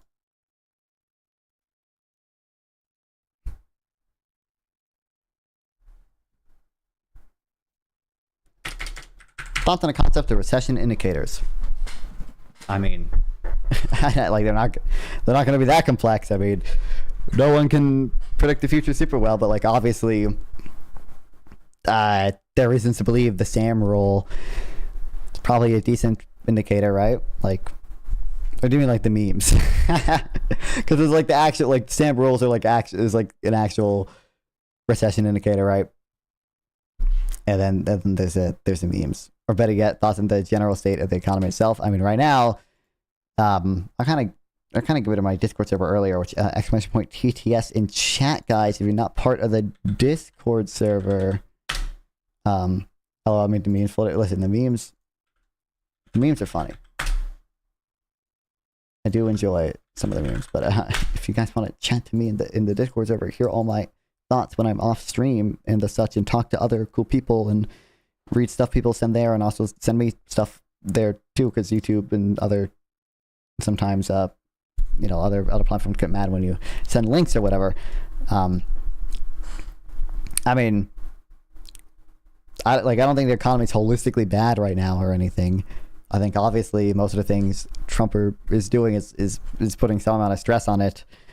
There's some amount of is kind of brought, when I say stagflationary pressure, I don't mean like we're literally going to end up in like 1970 stagflation, but stagflationary pressure in the sense that tariffs are going to increase prices, have increased prices, and also lead to lower growth. My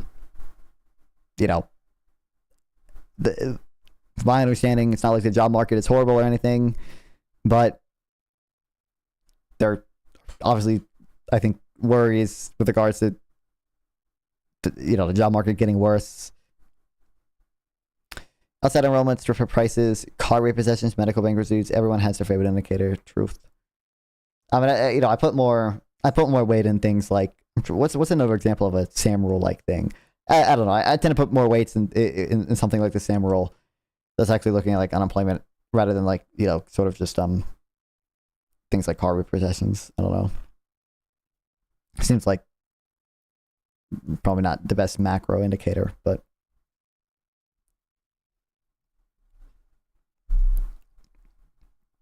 okay. Philip, Econ, and Peter Howitt have just won the Nobel Prize in Economics, largely on the basis of one paper, A Model of Growth Through Creative Destruction. They capture the constant churn of the market and show how it can deliver sustained growth through innovation. Argo and Howitt, 1992, makes a very specific claim about the relationship between competition and innovation. Rather than growth methodically increasing as firms get closer to monopoly, growth comes fastest when we are at the intermediate level of competition. I want to put this to the test. I find the theory convincing and gestured at something important. However, the empirical support is incredibly paltry. Contrary to the frequent assertions of aggregate and partisans, it has not been decisively and repeatedly proven.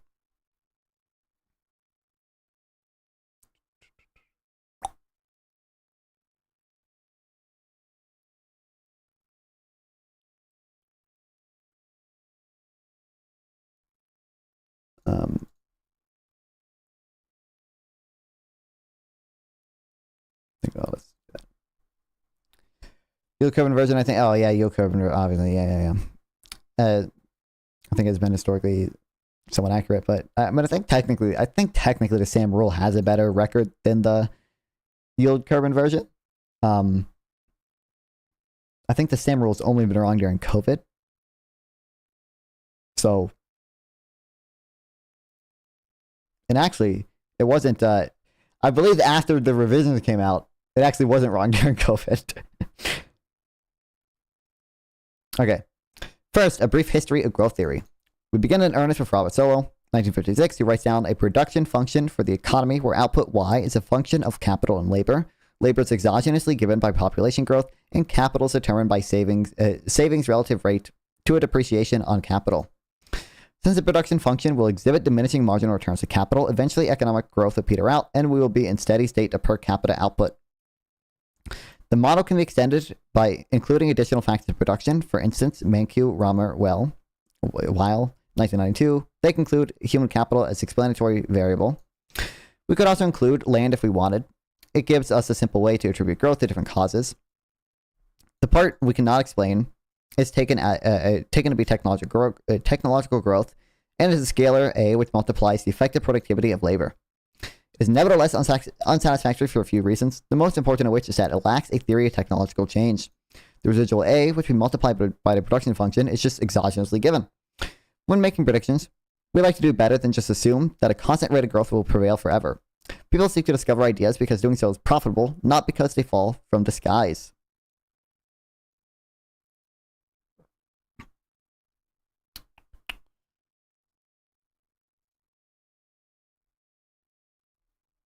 Paul Romer is the first to soundly model it, first in 1986 with the AK model, and in 1990 with endogenous technological change. Things in Romer's world are produced with a combination of ideas and stuff. Since ideas require a fixed cost to find and are therefore after free, the economy exhibits increasing returns to scale. Growth comes from increasing varieties. We have taste for variety in our digit Stiglitz world. We don't get infinite growth because finite time because none of the people who can collect the full marginal return to their incentive activity. So we have a suboptimally low level of invention. It's possible for no growth to ever occur if the rate of return on invention falls below the rate of interest, and countries need not have any tendency to converge if information does not flow across national boundaries. In contrast to Romer, Agon and Howitt does not have everyone necessarily benefit from innovation. In fact, it's entirely possible for there to be too much innovation when firms invest in finding new ideas to displace their rivals at the expense of simply producing useful output. Agon and Howitt's model has a two-period structure, with each period starting when a new innovation arrives. The rate at which they arrive is determined by the amount that people invest in finding new ideas. Whenever a new idea is found, the firm takes the whole market until a competing firm discovers a new idea to surpass them. As noted at the beginning, these models make predictions. The point of a model is not to reason from axioms to discover a priori truth, but rather to fit the facts through the underlying process as simply and as tractably as possible. Specifically, they predict there will be an inverted U curve between competition and innovation.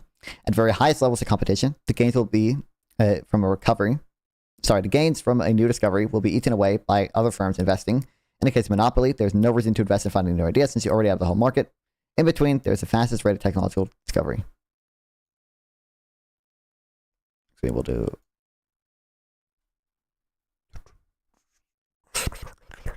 too much innovation. I mean, you don't need AI vacuum cleaner. I legit solved this before. AI vacuum cleaners are awesome. What do you mean? By AI, just mean the fucking Roombas? Or do you mean some bullshit?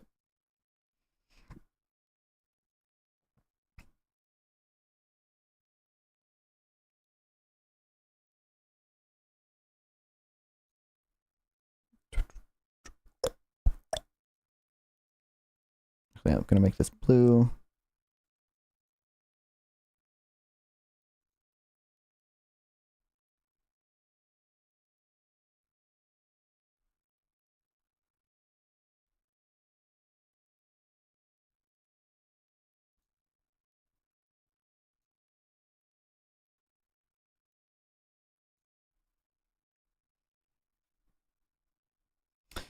The empirical paper most commonly cited by Agon is Agon, Bloom, Blundell, Griffith, and Griffith and Howitt, 2005, with posits an inverted U curve for competition and innovation.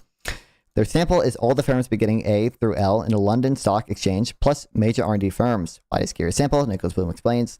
This was before any easy method to match firms with patents, and simply doing this took 3 months. A to L corresponds with the divisions in one of the two books listing out information for all firms in the London Stock Exchange. I don't think this is a serious problem with the paper. They measure market competition with the Lerner index, which is price minus marginal cost divided by price. There's operating profit margin minus the financial cost for capital depreciation and the cost of capital to be fixed across all firms. They normalize perfect competition to one by setting. Huh? I think I'm missing something here. Okay, I would like to say first, some things the paper did right. It did not use concentration as a proxy, which would have made for meaningless regression based. It does, however, try to use profit margin to do deducting the presumed fixed cost. There are, however, a few problems with this paper. The main one is just a central regression, though. On the y-axis is our citation weighted patents. On the x-axis is the learner index. Whether further right you go, the more competitive things are. A quadratic curve is a ambitious curve to fit. Incredible, dude. I just cannot seriously look at that central regression chart and say, yes, the inverted U relationship is robustly shown. But that is what they claim in the paper. The best case for the paper is when you divide it up, the slope of the two linear regressions do change. I take this from data Coldata post. Still, it does not inspire confidence. I mean, that's something, I guess.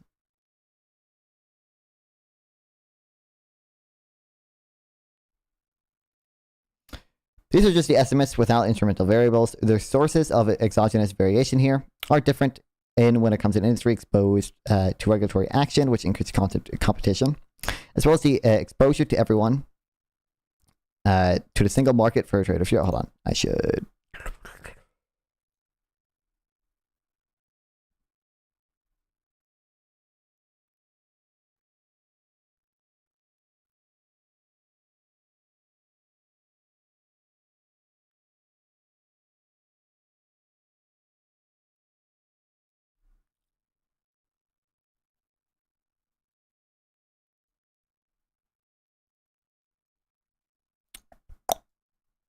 Sources of economic variation. Okay. The last essentially shift paper where there were differences in trade barriers before they're all reduced to zero at a stroke. The details can be found in the working paper version.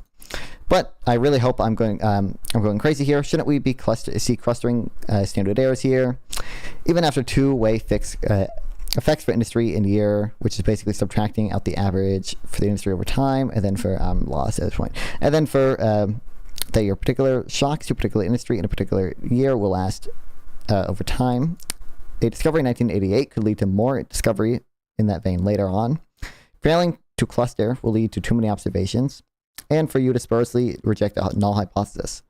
This can easily be seen by considering what would happen if you looked at patents every minute or patents every second and then treated it as an independent observation. Wait, I think I understand a little. Okay. What this also means is that the instrumental variable will cause an effect on the outcomes in the year it happens and then persistently after, such that it breaks two-way fixed effects. Another serious problem is that we only have information on firms which are on the stock market, but do not have information on their competitors. It hardly makes sense to speak of competitiveness of the industry when we only observe part of it. I'm also suspicious in a measure of competition. Measuring marginal cost is really hard. I've seen it described in equivalence to house fitting. We do not have a simple rubric for just finding it. Just assuming that the cost of capital is the same in all industries is surely not correct.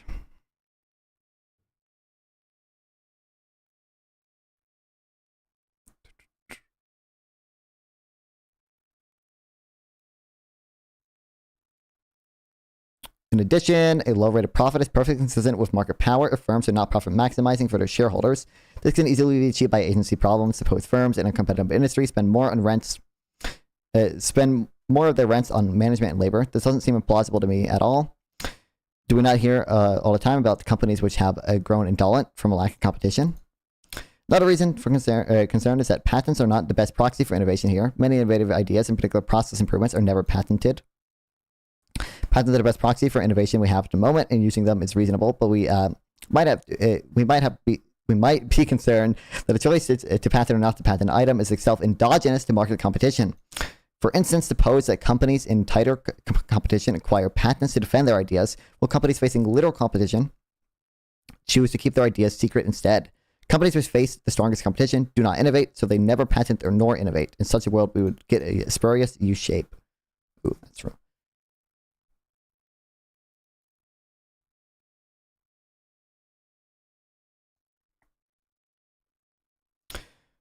So what of the other evidence than this? It's the same sort of muddle.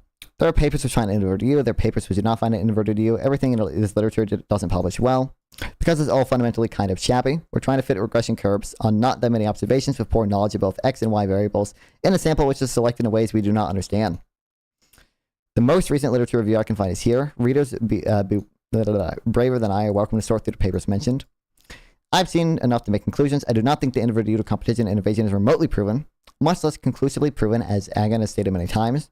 What this does strongly argue for, however, is that monopolies are not particularly great for innovation, which does strongly contradict the Rome view of profits being sufficient statistic for innovation. There's a lot of evidence that total franking productivity is higher where there's more competition for reasons that are not always clear. I am similarly inclined to believe that competition is good for innovation too. Wow, real.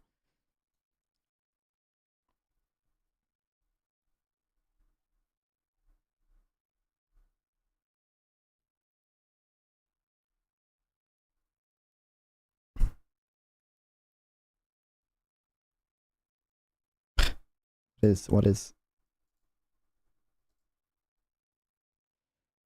okay, it's gonna be AIDS, I think. What's up, man?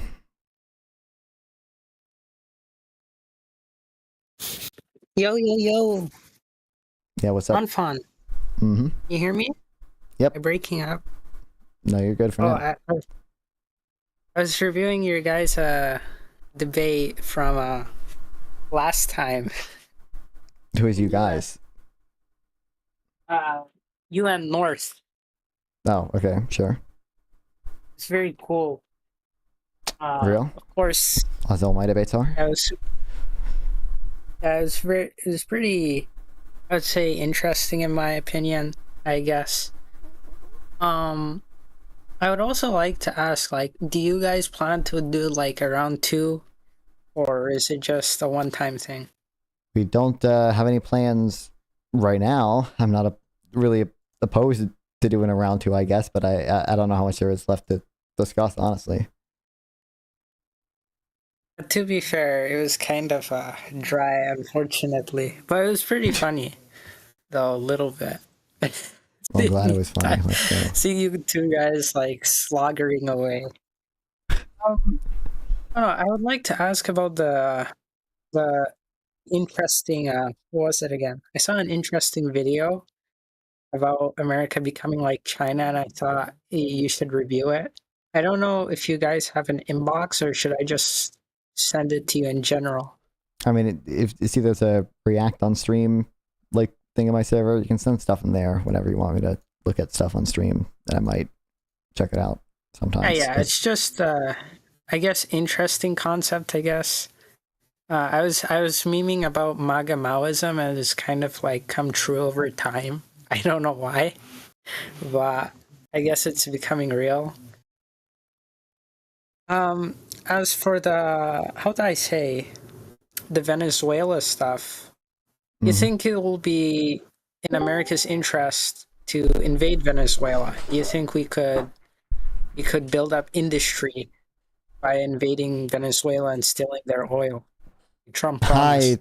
I would be skeptical it would actually go well. Look, we have no choice. We have to trust the plan, okay? He said, when we go all. Okay? I don't trust anyone making a plan, and He told us, okay? 1.5 million MAGA Marines will land on the beaches of Venezuela. He told me so. I just know this is gonna be like a catastrophe. This is gonna be worse than like Bay of Pigs if he does like an amphibious invasion. I mean, because like what if? I would imagine we would avoid that. Like at worst, I would imagine we do like a fucking drone strike on some cartel shit. But I don't think we'd actually do anything beyond that. But who knows? Maybe I'll be proven wrong. Bro, he sent like the naval carrier for 50,000 troops in the Caribbean for what? Like, what purpose do they serve other than like invasion or something? I mean, Trump is Trump. I don't know how much he actually wants an invasion and how much he just wants to plaster and look strong and jerk off. I don't know. Yeah, it's that second one. Yeah, he wants that one. Posturing, I mean, I don't know. Like, yeah, like before, but wouldn't he send just like big airplanes into the sky over Venezuela to like show strength or something? But like he's deploying entire naval carriers, freaking. I mean, he killed 32 people, and 9 of them were children. Yeah. Like, Okay. it's very hard to make, you know, like there is no good case to be made, even jokingly. It just doesn't exist. I know you're not. No, I know you're not. But yeah, I mean it's whatever. I guess it's schizophrenia. I guess national schizophrenia, but right. what can you do? It's whatever. I mean, Yeah, it just seems to me to be like it'll be. I'm sort of. I have absolutely no idea how this will work. As it moves through the courts on the legality of this. And do the courts even have what the fuck are they gonna even review? Has anyone brought a suit against that at all? I don't even know who would have standing. No, it hasn't happened yet, which I find to be kind of fucking remarkable. Well, I literally don't know who would even have standing to sue over that stuff. The standing would be Venezuela. It would be the state of Venezuela versus the U.S. In what court are they going to sue us in? They would. You can have a country-to-country lawsuit. That can't. We're not a member of the ICC. It doesn't. I don't think it actually matters. I could be wrong about that. Well, where's it going to be held? Who's going to hear it? I don't think we're a member of the ICC. The ICJ technically might be able to review it, but would we listen to them at all? Well, it would be. Isn't there like secret that would be my expectation. Anyway, isn't there like a secret clause to invade the Netherlands if any like U.S. personnel or ally that's tried at the Hague, for example, like Bibi Netanyahu? Yeah, I don't know the full thing behind that, but yeah, I know what you're referring to. I know that the Hague Convention or whatever we have. Yeah, it's weird. It's weird. I don't know. But Bush was cooking up something. I don't know what he was cooking up, but it's like I don't know. And also, like, I mean, the problem is it's not like Congress can do shit because they've been closed since when? June? Well, Congress can still they've only been open whatever, for right? But they've been closed since. Dude will do anything to avoid Epstein. Okay, he will do anything. He will. He will literally. Huh? Do you think that's where that comes from? Is the avoidance of the Epstein stuff? I'm not saying you're wrong. I don't think so personally, but it's funny. No, I think this is very in line with what he would have done, given, any random Wednesday in 2018 had he had his druthers, he would have been doing this. That's sort of my thought. I think now is quite different than 2018 because 2018 he was kind of restrained. He couldn't do much. He lost the culture. Yeah. It's like the early days, And so it's kind of like messy, restrained. Yeah. His philosophy wasn't even really hooked up yet. You could even call it a philosophy. Yeah. It's all over the place. I spent a lot of time trying to warn Republican friends that somebody in their second term with no guaranteed ability to have a I don't have a special one. I have the shrimp. Swing at the ball. I don't think I'm going to do anything for Halloween, though. Will be wildly worse than the person who is taking their first bite of the apple and seeing where it goes, and if it goes somewhere, wonderful. If it doesn't, then they don't give a shit. And that's a very weird thing for me because there's only been 2 presidents that I know of who really didn't give a shit about being the president. And 3 actually: Calvin Coolidge, Donald Trump, and Donald Trump suddenly began to give a shit when he was I'm not planning on granitizing Joy. I really don't know what I would... wrapped up in legal problems. What I would IRL stream for Halloween. Of his own making. I'm not going to go trick-or-treating. But, and then the other one is George Washington. First of all, I don't want to go to a party. Second of all, if I went to a party, I would not want to stream it. Those things happen for so radically different reasons. For radically different people.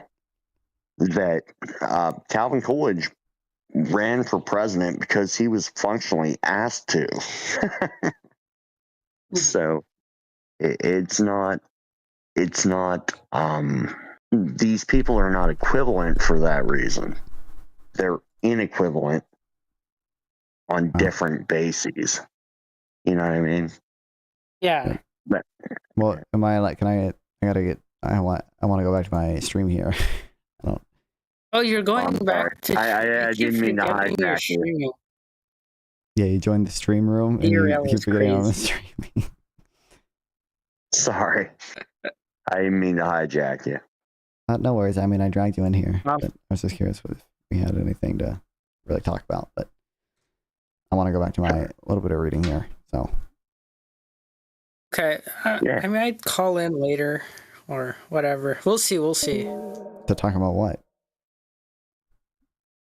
I think I had another article about Marx deciphering capital as a god or something. Okay. Yeah. It's very I don't know weird. how much I care about that, but yeah. Well, I'll see you later, buddy. But okay. I appreciate it. Wow. All right, we're gonna at least read it. This has been on my fucking React today for how long now? And then never got around to it. Forgot about this article, but pretty sure you want to know everything in it. But it'll be nice to have and highlight and have linked and stuff. So, a little while back, John Lott had a very confused piece in the New York Post. Sorry, and he made the following claim. Distortion increases as tax rates do. Before Trump's policies, the average U.S. Tariff rate stood at 2.5%, tiny compared to the 43.4% average top personal income tax rate, including federal and state, or the 27.5% average total corporate tax rate. If we understand a tariff as a tax hike just like any other, higher tariffs could in fact reduce the overall economic burden on American individual companies, an outcome Trump has touted as his ultimate goal. It sounds plausible. It sounds like something an economist say, but it's absolutely wrong. Yeah, no fucking shit, bro. Why would we even, would we ever... Obviously, no one would apply the same argument to, just a tax and economic rent, just a tax on resource extraction, the super profits on resource extraction. Obviously, taxes can be better or worse for growth. How do we just mine all that? Memory hole that or whatever. No one corrected him on this. Even economists who pushed back a lot missed it or ignored it. Don Bowdrock's granted tariffs might well have a role to play as part of the mix of taxes to raise revenue. David Henderson wrote, "We know that we have the deadweight loss, which is the overall loss from tax minus gain to the government.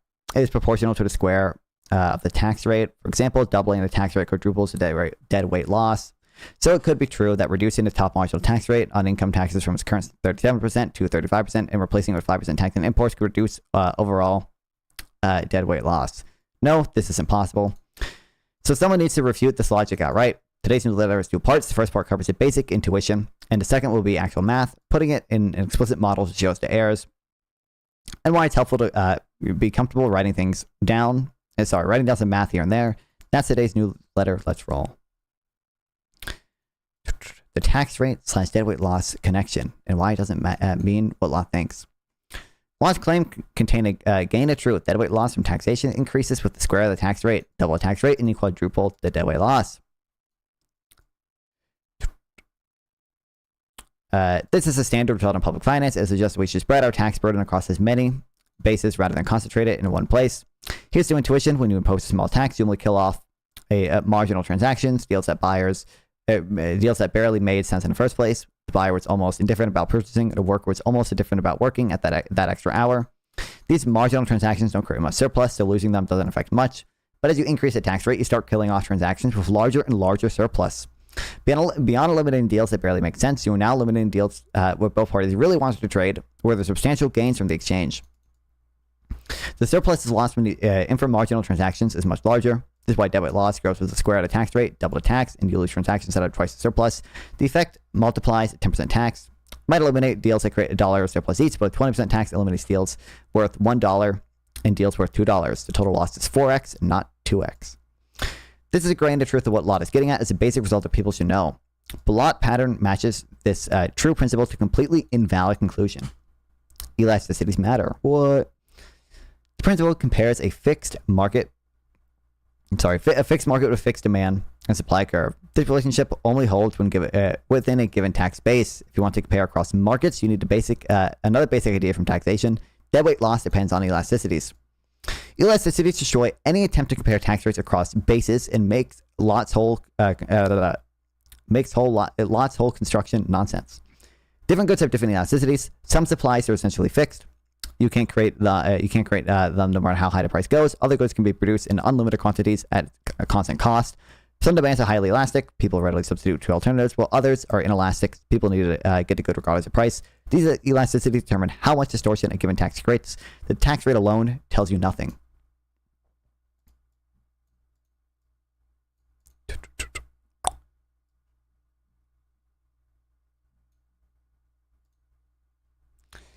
Last year, if tariffs are so bad, why is gas so cheap now? I don't think those two things are particularly correlated. Gas will get cheaper, by the way, if you blow up like future growth expectations. But I don't know how correlated those two things are. The more elastic demand and supply curves generate larger deadweight loss. The flip side is a classic Ramsey result: tax less elastic goods more heavily. This assumes markets are connected. We'll address that next. Consider taxing good perfectly elastic supply. Say land in specific location, the supply curve is vertical. No matter what price landowners receive, they supply the same amount of land because they can't create more of it. By definition, there's no deadweight loss. The tax doesn't change behavior. What happens when we increase the tax rate on land? The tax raises revenue, but it generates no deadweight loss. Landowners absorb the entire tax through lower prices, but the quantity of land doesn't change. There's no distortion in the allocation of resources. You can tax land 100%, and deadweight loss will still be zero. This demolishes the idea that you can look at tax rates in isolation. There is no nice connection between tax rate and deadweight loss that transcends specific goods being taxed. Now compare this to a tariff on imported goods, where supply and demand are both elastic. The tariff creates a wedge between what consumers pay and what producers receive. This wedge distorts both consumption decisions, people buy less than they would otherwise, and production decisions. Domestic producers make more than they would in an undistorted market. We get classic deadweight loss triangle. But it's not just that imports aren't perfectly inelastic, they're very elastic. Estimates vary, but one recent paper puts the long run elasticity to 14, implying huge deadweight loss.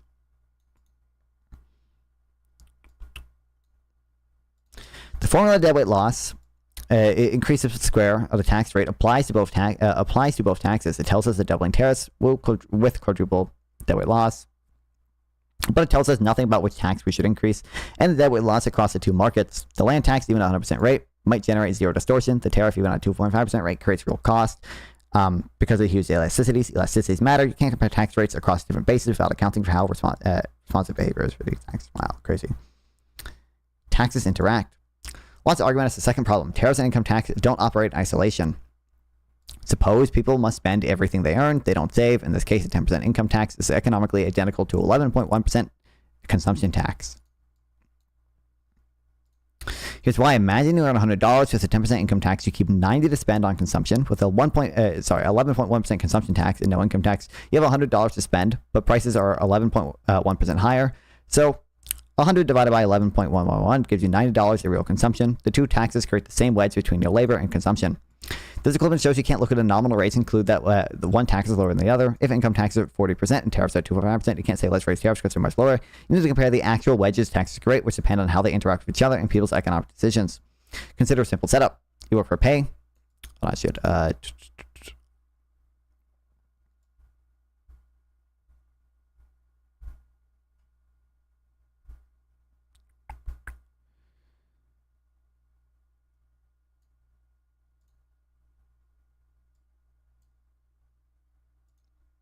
you work for a wage, pay income tax, and face consumption prices that include tariffs. Your budget constraints show that the income tax and consumption tax compound. They don't operate independently. The total wedge between your labor and consumption depend on both tax rates together. If the income tax is 40% and there's no consumption tax, the wedge is 40%. The income tax is 30% and the consumption tax is 16.6%. Repeating, the wedge is also 40%. Two combinations are equivalent in terms of distorting your labor supply decisions. In fact, in the case of labor and consumption tax, there's an easier way to see why you can't compare. 100% income tax rate is equivalent to an infinite consumption tax. With a 100% income tax, you keep nothing from your earnings, so you can't buy any consumption regardless of the price level. With an infinite consumption tax and no income tax, you can have earnings, but prices are infinitely high, so you can't buy any consumption. These two create identical outcomes, even though the nominal rates are 100% versus infinity. That's just a quirk that can be avoided by properly defining tax rates, but in a way, we usually talk about them. 100% income tax is very different from 100% consumption tax. The more important point with actual economic content is that we can't just look at individual rates and determine which one to raise. Taxes look small in isolation, can create wedges when laid on top of existing taxes. They compound, affecting workers through the same mechanism. What the hell? I don't know, Michael. Don't care right now.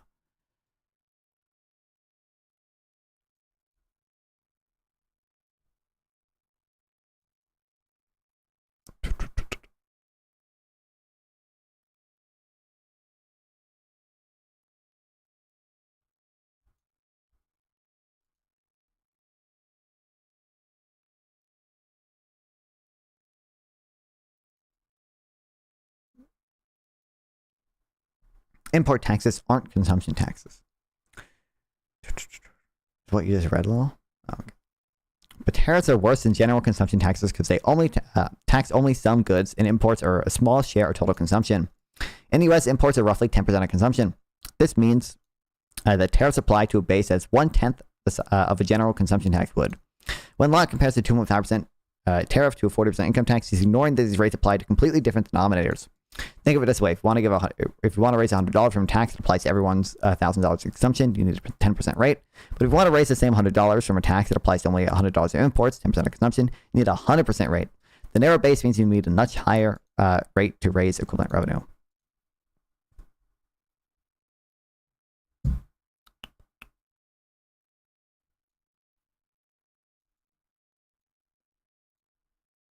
This likely applies to any narrow excise tax. By loss reasoning, we should be able to reduce deadweight loss by taxing sugar more on the margin instead of having broad consumption tax. After all, sugar-specific taxes are lower than payroll tax or income tax rates, right? But a sugar tax raises revenue from tiny fraction of consumption. To raise meaningful revenue, you need astronomical rates that create massive distortion in consumption patterns.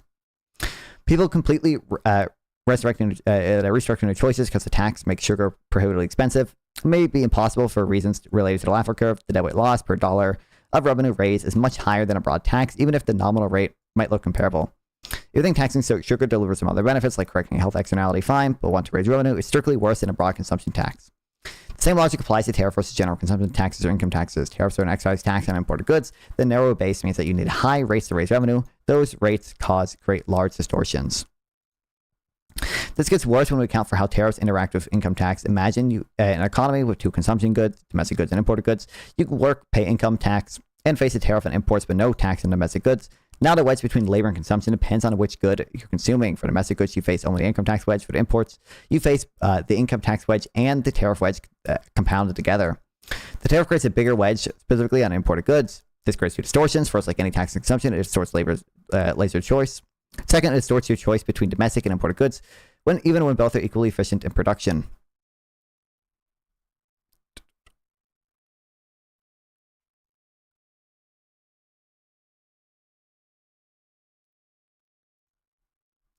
The narrow base of tariff means that to replace even a modest amount of income tax revenue, you need extremely high tariff rates, and this high rate creates large wedges on specific goods that target, introduce distortions that don't exist with broader taxes.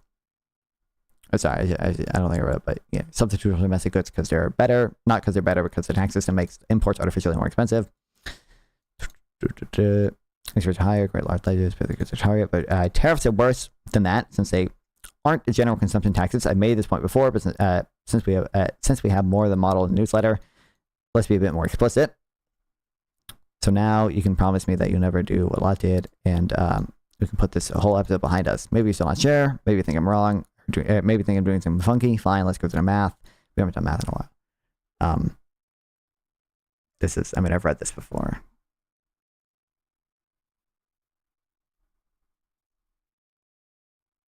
I don't know if I need to go through the math necessarily.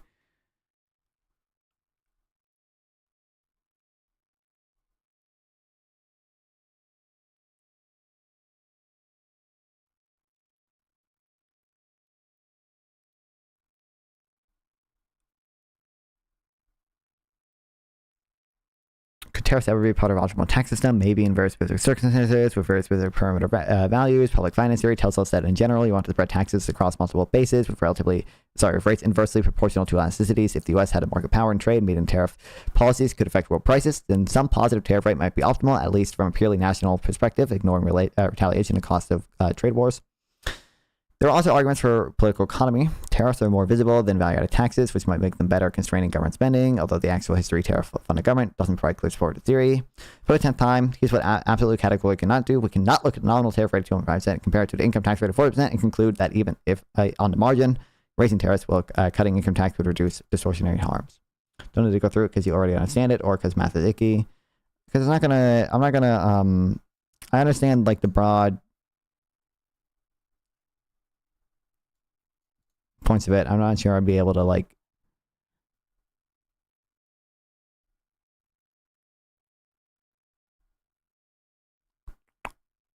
because I haven't used supply and demand graphs before. Like, I can visualize, like, what like all this stuff means, even if I'm not going to be able to write, like, the mathematical equation to describe it exactly. And because it, like, this is just not going to be relevant ever. Why tariffs are particularly bad? Let's not lose for the trees. There are strong theoretical arguments. I think tariffs are among the worst taxes used to revenue. I think I read this before. Yeah.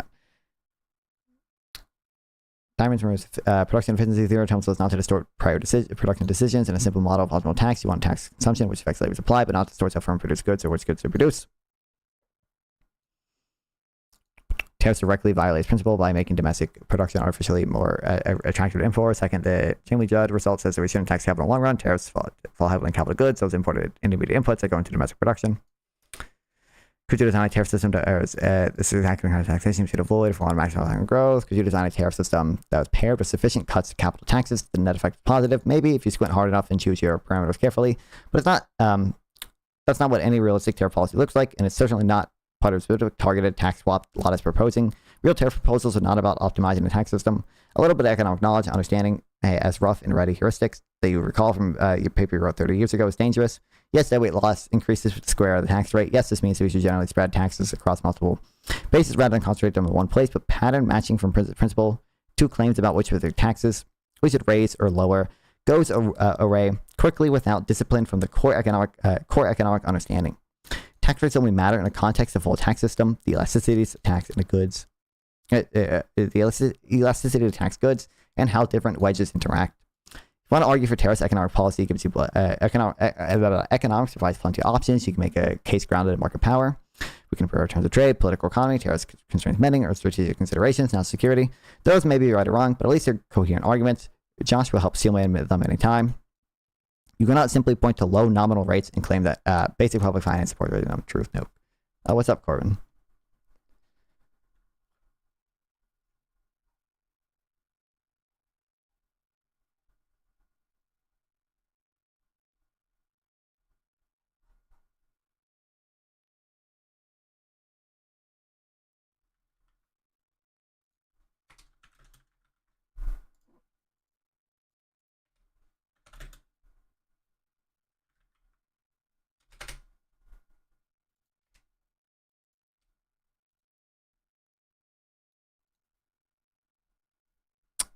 God, I had to brainstorm a set of revenue raising solutions which exclude consumption tax, income tax. What the hell? I don't give a fuck.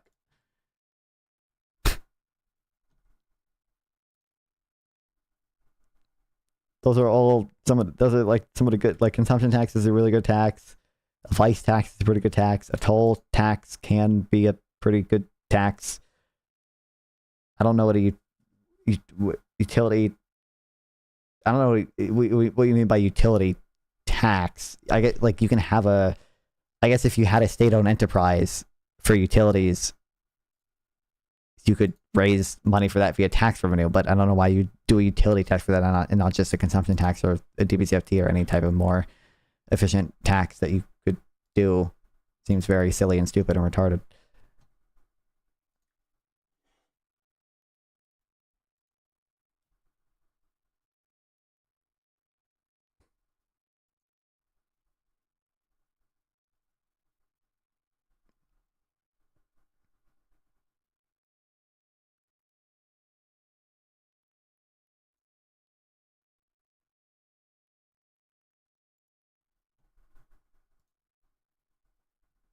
Vice taxes are ill-conceived and they don't produce the effects they claim. I mean, I'm not like super strongly committed to that idea, but I mean, obviously, theoretically, vice taxes are, pretty close to optimal. I mean, they can certainly be optimal in the real world. There might be issues with enforcement and administrative cost and maybe some amount of like regulatory capture, but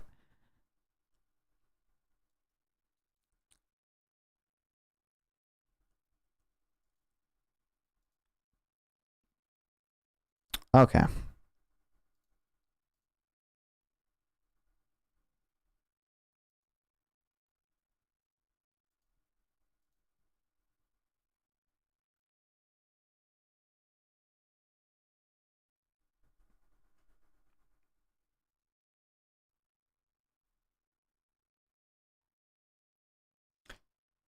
Okay, I think we're good for today, for right now, at least. For me, a tax is optimal when that triangle you were speaking of is minimized. What def are you using? The same thing. A vice tax. I'm not thinking of by vice tax, you just mean that's the same as an externality tax, right? In theory, they're optimal. They get rid of that they get rid of deadweight loss. What do you mean? Like in theory, if you tax a negative externality, that gets rid of deadweight loss. That's good. That's efficient. Now again, there can be issues with administration. Maybe the government is bad at identifying what actually leads to deadweight loss. Maybe there's regulatory capture where lobbying can affect what is actually taxed or not, stuff like that. But in an optimal world, they are efficient.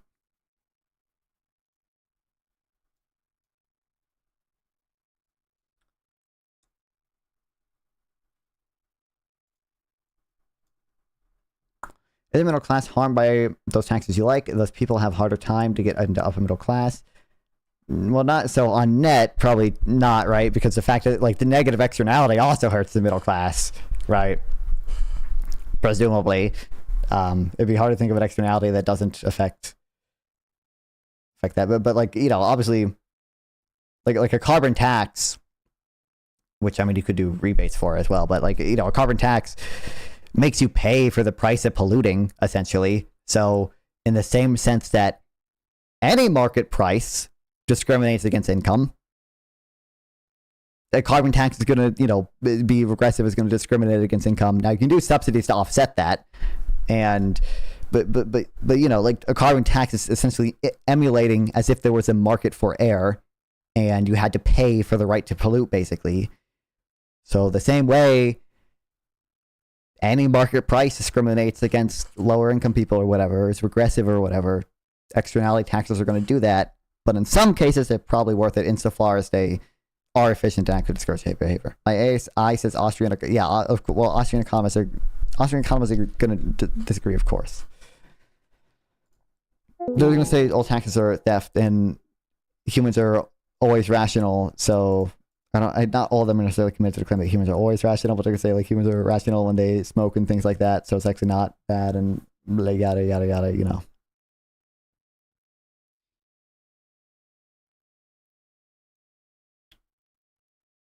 Okay, well, head over to food shops on YouTube. I don't know if we're sending you anywhere on Twitch because I don't think anyone was watching because I started reading boring shit. But yeah, fun stream.